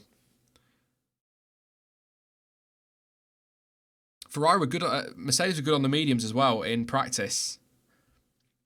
So this could be interesting. So I think Leclerc needs to pit. They need to pull Leclerc in. I'm just watching now to see if they will, and they do. Ferrari do pull Charles Leclerc into the pit. Sensible move. He's already said he's struggling. What will Bottas do? Could he play a bit of a team game for Ferrari? I'm just watching this. Make sure all goes well. It does for Leclerc. No problems. 2.4. Good stop. 10th slower than Sebastian Vettel's. So 2.4 seconds for Leclerc. There's Bottas now coming down the straight. This is going to be fairly close. Will Leclerc, he does just about see off Valtteri Bottas. Hamilton right on the back now of Sebastian Vettel with the DRS. Has a look into turn 1 just to maybe put him off a little bit. Fastest lap from Hamilton, 33.5. This is about to get interesting because we've got a run now. Hamilton will have DRS down to turn 4. Vettel cruising up to Valtteri Bottas. That was critical for Leclerc, by the way, to get out in front of Valtteri. And at Hamilton, will he have a look into turn 4? Switches to the left-hand side. He goes to the outside. He's going to... I can't get off the off-board. There we go. They're wheel-to-wheel. Hamilton and Vettel. Oh, it's a contact. That was so close. That was so close. But Vettel just about hangs on to third place. Oh, good stuff. That's the kind of... I want to see a replay of that. That's the kind of move, here we go, that multiple world champions can make. You can trust each other. Hamilton's off the track, but keeps going. Really bold move. So he's gone to the outside into turn 4, and then just really late on the brakes, as wide as he can possibly go, across the curve and onto the runoff area. Stays side by side, and Vettel, this is going to be fascinating from his rear view camera. Oh, so close. So close. Great scrapping. Good stuff. And here's Bottas now with Vettel right behind him. Vettel will need to go for this, but the problem he's going to have... Did he keep DRS? Will Bottas let his teammate go? I would think so. And I think Bottas is coming into the pit lane. Yes, he is. And Hamilton yeah, they tried that Mercedes, but here comes Lewis Hamilton with the DRS. Vettel has DRS as well, though, but somehow... But now Hamilton will have the DRS down to turn 4 again. This is brilliant scrapping. 9 world championships between them, putting a lot of faith in each other. This is brilliant to watch. Here goes Hamilton now with another run. Vettel goes super defensive. It's Hamilton to the outside once again into turn 4. Vettel stays late on the brakes. This is, just about hangs on. Can Vettel? Oh, Vettel spun. Of course he has. Sebastian Vettel got it all wrong. And I think he's got a puncture as well.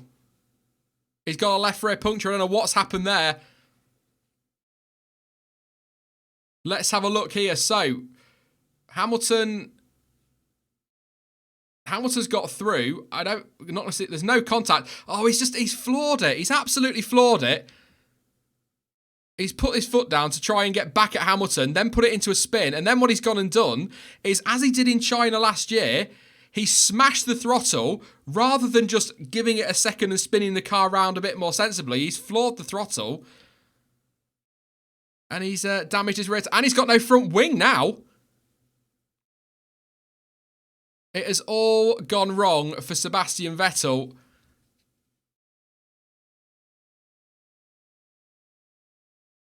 Front wing, front wing on the side of the track there. I wonder. Let's have a look. So, and then he's, oh my word. And how's he lost his front wing then? So the Racing Point, on laps itself. Then the Williams, don't laugh. The Williams goes to, it just flies off. It just flies off. Front wing should be far enough out of the way, by the way. But he's damaged the front wing somehow, and it just fails underneath him. There it goes. Oh dear. So Vettel, it's all gone wrong. What are they going to do? In he comes now. Surely, he hasn't got any fresh softs. It's going to have to be mediums. But it'll use mediums, won't it? Correct me if I'm wrong, everyone. Or use softs. He's putting the softs on. But he didn't have a fresh set, so that's a used set of softs. But of course, often a used set of softs has done one installation lap. We often do see that. So Sebastian Vettel, it's all gone a bit wrong. There's Daniel Ricciardo and Nico Hulkenberg having a bit of a scrap. Lock up from Ricciardo, and there's contact between the two Renaults. Hulkenberg's kept going. He should be okay, but Ricciardo locked up into turn 1 and clipped his teammate. They're still both going. Ricciardo has another look.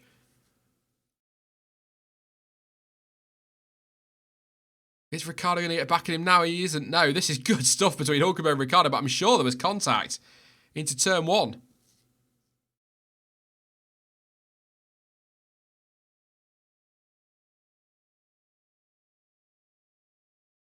Why when Vettel spins his car, does he just absolutely floor the throttle to bring it back round? We saw it in China last year.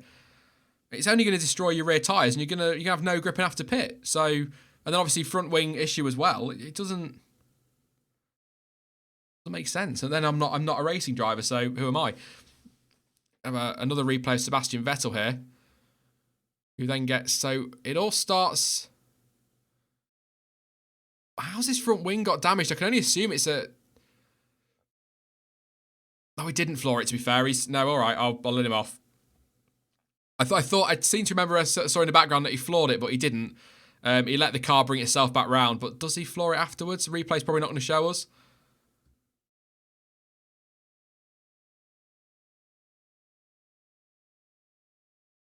Well, it's that front wing. How's he broken his front wing? He must have hit a curb too hard, like we saw with Grosjean in practice, of course. Oh,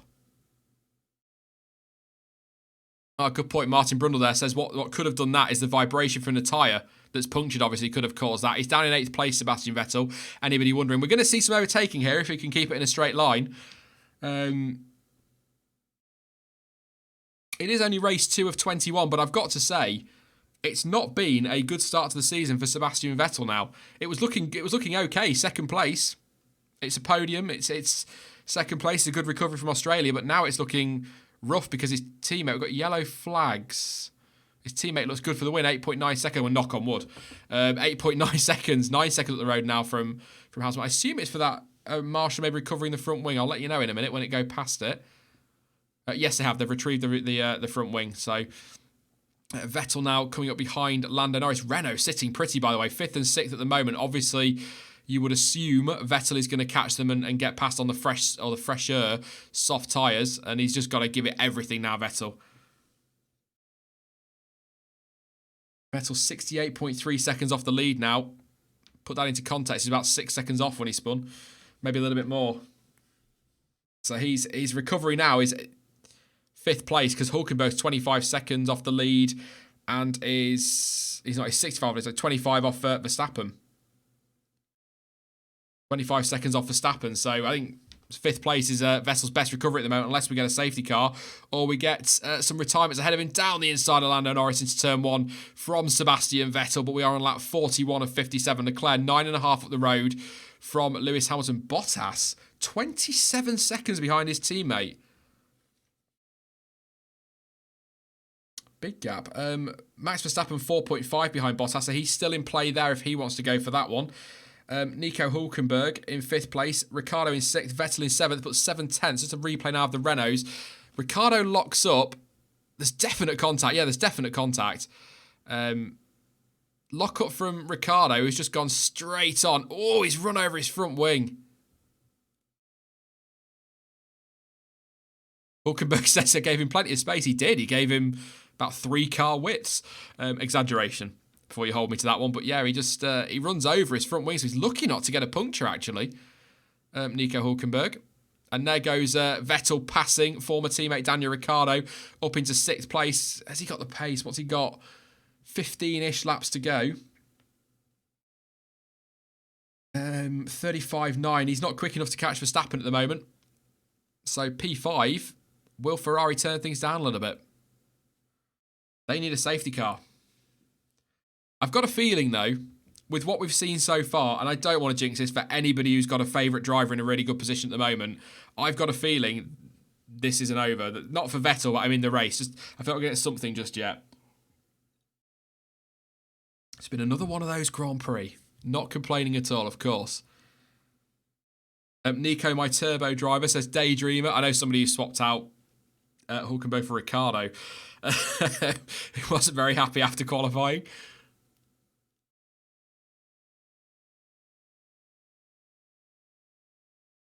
I'm surprised how far back Bottas is on Hamilton, actually. Verstappen's lost a couple of seconds to Bottas from somewhere, so the pace isn't there.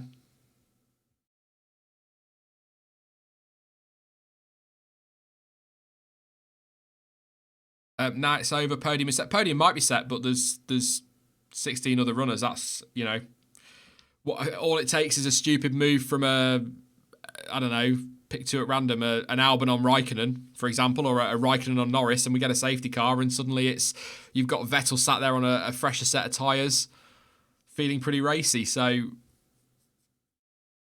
something in that midfield. We've got Raikkonen 7/10 behind Norris, Gasly 2.2 behind teammate Albon, Magnussen only 15th. That one stopper has not worked for Haas. It certainly hasn't, because he's pitted twice, so I'll shut up. Magnussen did pit, yes, well spotted. Too busy watching Sebastian Vettel pirouetting.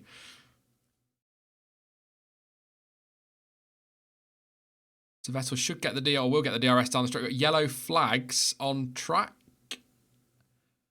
Don't know what for. I'll just stare at the screen a minute as Vettel gets close, goes down the inside of Hulkenberg into turn 1 to take himself up into 5th place. Green flags now, so it can't have been anything major. Maybe somebody just running a little bit wide. But Sebastian Vettel up into 5th place. Now, what can he do? 26 seconds off Verstappen. 14 laps to go. Verstappen's tyres might go off a little bit later, so he could. But this is now he's got clear air. I'm going to keep an eye on his sector times. 8/10 quicker than Verstappen in the first sector. That's with DRS, though. Would have helped him out there. And I think he got a second shot of DRS as well. But I'll just keep an eye on those sector times, see what he does. Leclerc's pitted twice. Yeah, right.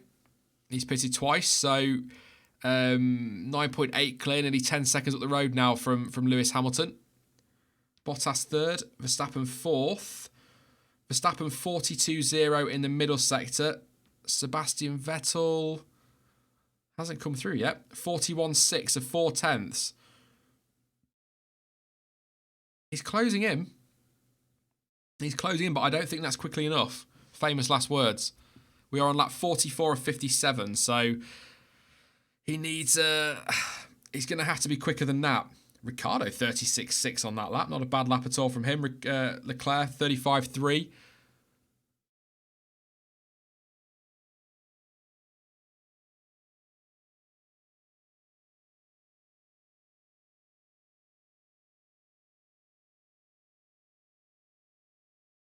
So having a watch here of Norris having a go. Is he going to go for it on Daniel Ricciardo? Has Daniel Ricciardo got a problem with his front wing? That has Norris down the outside into turn one. Ricciardo's going to try and squeeze it, but Norris fights back and just about hangs on to and takes P7. But who gets the DRS? It's Norris with the DRS. We'll go super defensive in that McLaren. Some good racing from him, but he's going to keep that position provided there's no mistake into 4.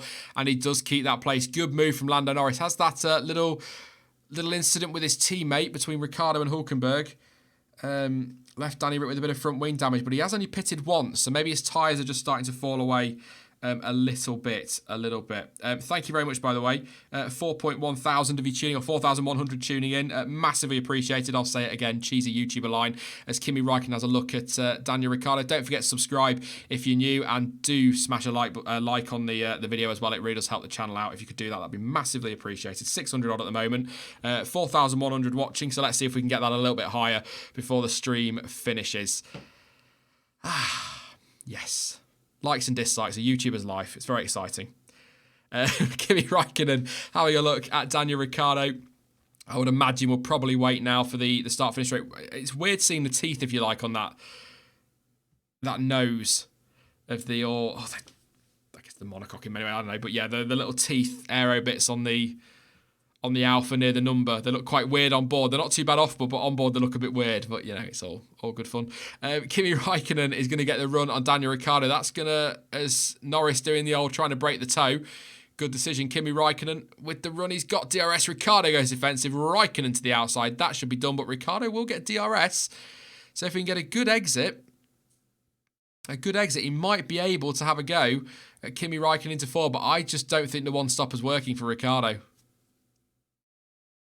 Of course, the front wing will play a part, a little bit of damage to the end plate, but I don't think...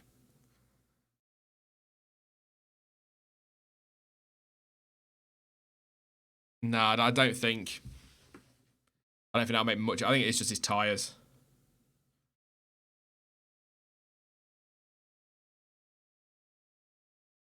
Charles Leclerc lapping a racing point there. He's currently 8.1 seconds out front, so... Leclerc has got a problem with the power unit. Something strange with the engine, and he's losing time.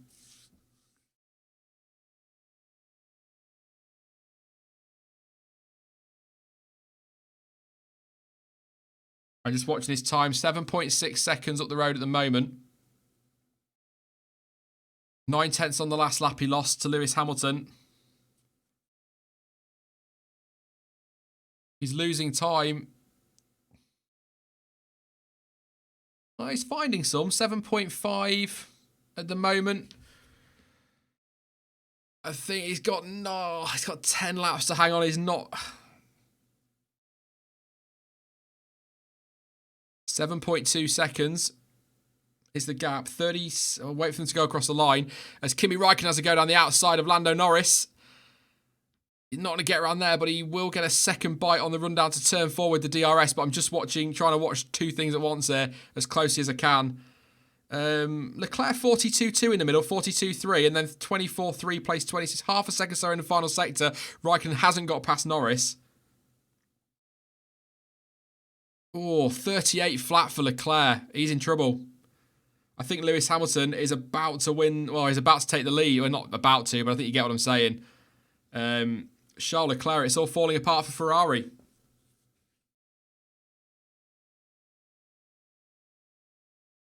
Just listening out to the engine, we're on board.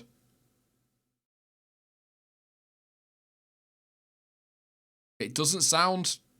No, 4.7. Yeah, he's got problems. Charles Leclerc's in trouble. screaming what's happening over the radio.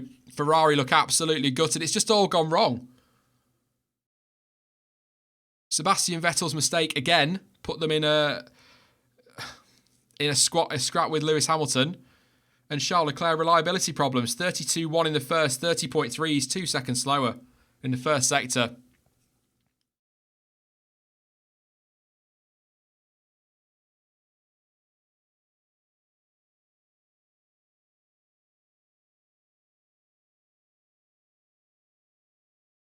Just listen, I was watching time. So, sorry if I go quiet. I'm gutted for him.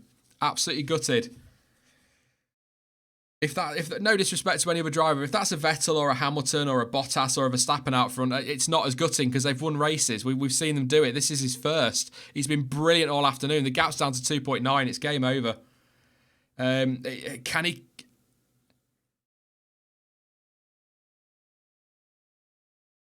Oh, it's so slow. The team are devastated. It's game over. Charles Leclerc.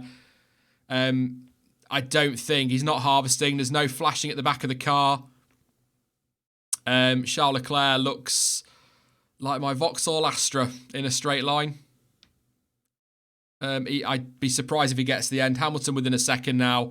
Hamilton fans will absolutely love this. Understandably, he's your driver, so that's fair enough. But he is just about to breeze past Charles Leclerc, which is such a shame. Again, nothing against Lewis. He's put himself in that position, but Charles Leclerc had this in the bag. Had this absolutely in the bag. His first ever win was right there for the taking, although the lights are flashing now.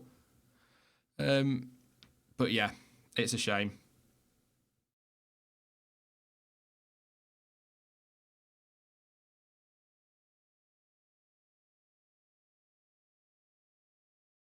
Hamilton, having a little look, but I think he can just hang on, wait for the straight.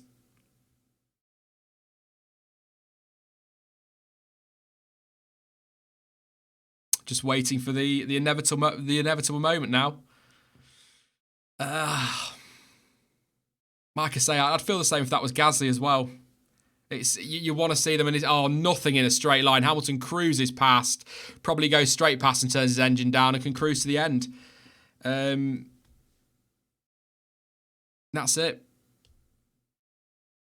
Game over. Mercedes in the garage applauding. Obviously, their driver's taken the lead, but, chill. He's just cruised past a broken Ferrari in a straight line. It wasn't I'm not being a dick about it, but that wasn't exactly a stunning overtake. But he has taken the lead of the race. Gutted for Leclerc. Annette feels sorry for Ferrari. I feel sorry for one half of Ferrari. The other half was completely his own doing. And before you call me a Sebastian Vettel hater, go back and watch some of the videos that have done nothing but defend him in. So, yeah. Not you, Annette. I know you know what this channel's about. But, yes, so back to it then. The question is now, can Leclerc hang on for a podium? He's now already 2.3 behind Hamilton. 8 laps to go. Yeah. Apparently if it's wow, that's some stats there from Martin Brundle. If it's the battery that's gone, which is what apparently is what Ferrari are on about, that's 160 horsepower he's losing.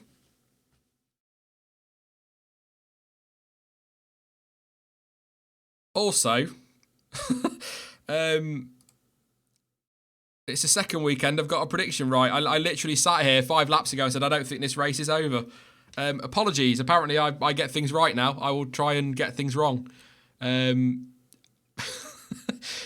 Sod's law. But he's got nothing in the straight line. He's not too bad in the corners, but you're not going to be because it's not necessarily about speed in most of the corners. Obviously, apart from the fast corners. But in a straight line, he's got nothing. Absolutely nothing. What are Ferrari going to do? Leave him out? They're going to have to. Team radio.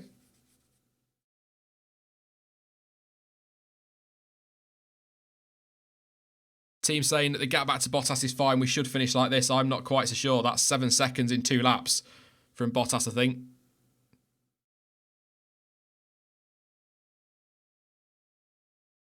It's such a shame for Charles Leclerc. Such a shame.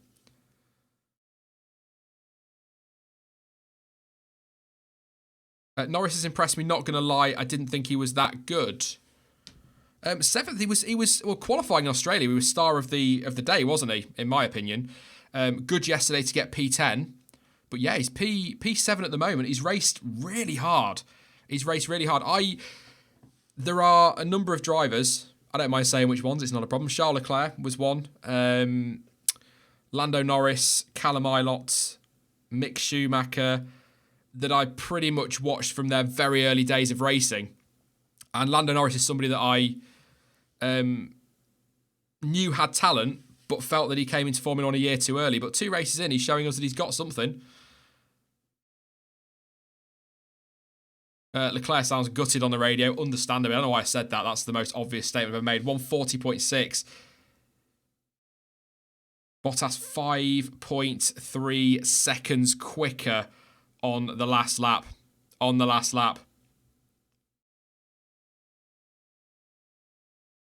It's early days, but could this be another one of those seasons where Ferrari should have won the World Championship? I know it's very early days, but so much going wrong at the moment, and we've got a straight line now. A Honda with DRS. I tell you what, Leclerc's still just about keeping up with that. Toro Rosso in a straight line. Magnussen cut behind to unlap himself a little bit back, but watching for Bottas across the line, 15.9. 7 seconds quicker on that lap. I don't think Leclerc's going to get second at all. And Verstappen's only 6.6 further back. I think, Martin Brundle just saying what I was just saying. Funnily enough, he's heading for 4th place, Charles Leclerc. I think he is.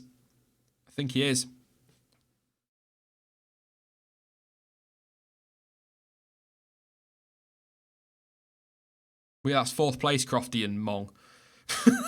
Sorry, I know if you're not listening to Sky, you won't get what that reference is, but Martin Brundle just said, I think he's going to end up 4th, and Crofty went, I don't know, though. I think he's going to get overtaken by Max Verstappen as well. And it's like, yeah, that would be 4th, Crofty.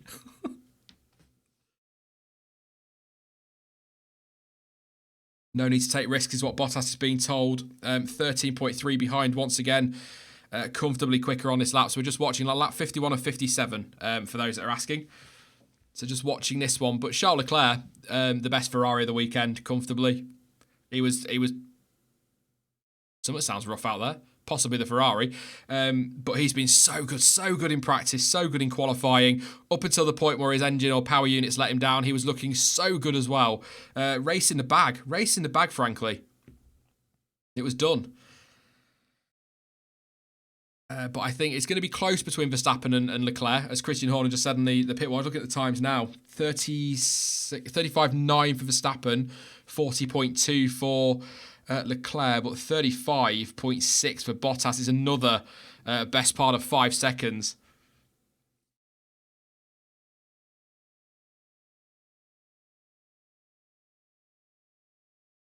MGH has failed, says Andy Jones.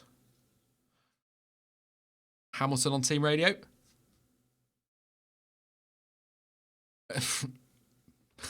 Lewis Hamilton on team radio. Downshifts are very clunky.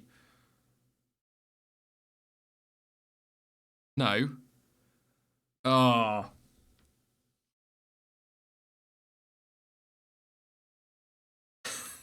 Sorry. Hamilton just came over team radio and said downshifts are very clunky. Crofty just said, did I just hear that he said Bottas is very cocky? Oh, bloody hell. Crofty makes me laugh, but sometimes he really hurts my bloody head. Downshifts are very clunky, not Bottas is very cocky. That is what Lewis Hamilton said over team radio. Bottas now 7 seconds behind Charles Leclerc. It's another 5 seconds. More or less on the last lap, as I've already said. Verstappen's 7.1 further back, so he's, 14 seconds now behind Leclerc? I think this is P4 for Charles. So, amazingly, pre-season pace, Ferrari were looking like the team to beat. Melbourne, they had no pace and ended up 4th and 5th. Came into this weekend, absolutely dominant from Charles Leclerc, pretty much. Very, very comfortable. Vettel, prior to his spin, was also looking very, very good, and it looks like another 4th and 5th. Another 4th and 5th. 53 of 57 at the moment, so we've only got 5 to go. Which is a lie, because... Oh, no, not on 54, yeah, it doesn't matter. We'll do driver of the day in a moment, but we'll wait to see what happens, because there could be another twist in the tail yet. You never know. Bottas is coming right up behind Leclerc now, 3 seconds in. I'd imagine Hamilton's turned everything down if he's got clunky downshifts. as it very much were, to make sure that everything's going to get him towards the finish and for the win. 2.6 now. What's Verstappen been told? At this pace, will we catch him, is what Verstappen just asked, to which was replied, yes. Yes. So straight line speed is the issue. Obviously, he's not got the power.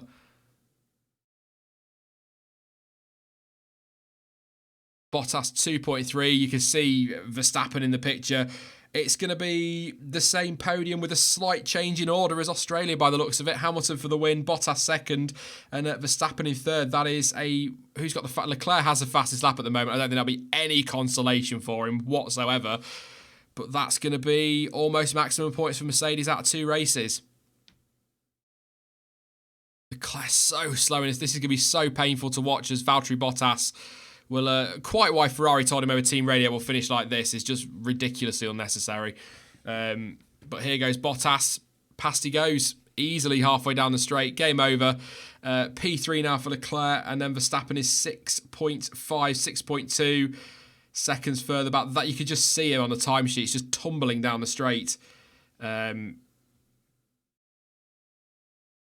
What have we got? I'll do a quick rundown while we're waiting for Verstappen. We're basically waiting now for Verstappen to catch Leclerc. Quick run through the order. Lewis Hamilton, 22.5 seconds clear of teammate Valtteri Bottas. Charles Leclerc with his engine problems down in third place now, 1.8 behind Bottas, but that's only going to get bigger.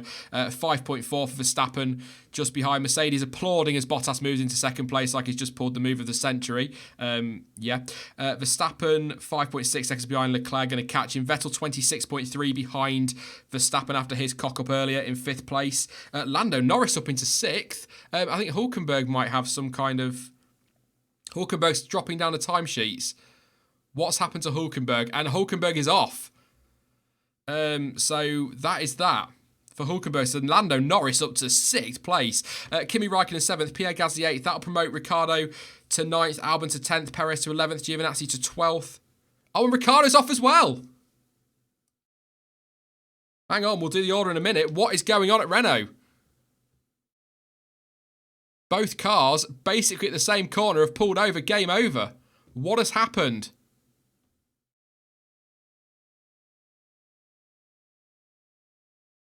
That must be a mechanical issue. There doesn't look to be any damage.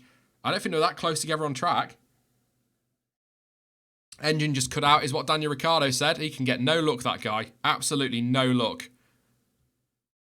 So let's have a listen on board.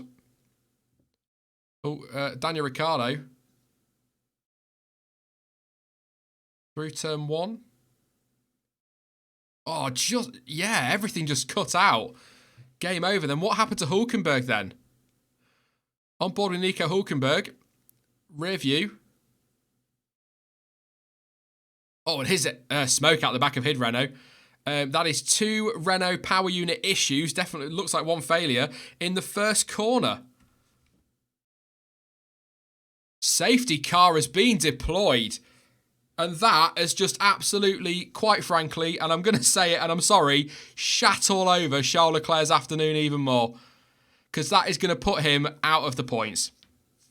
Assuming they restart the race, of course. Which they might not, actually. They might not. So we're on lap 55 of 57.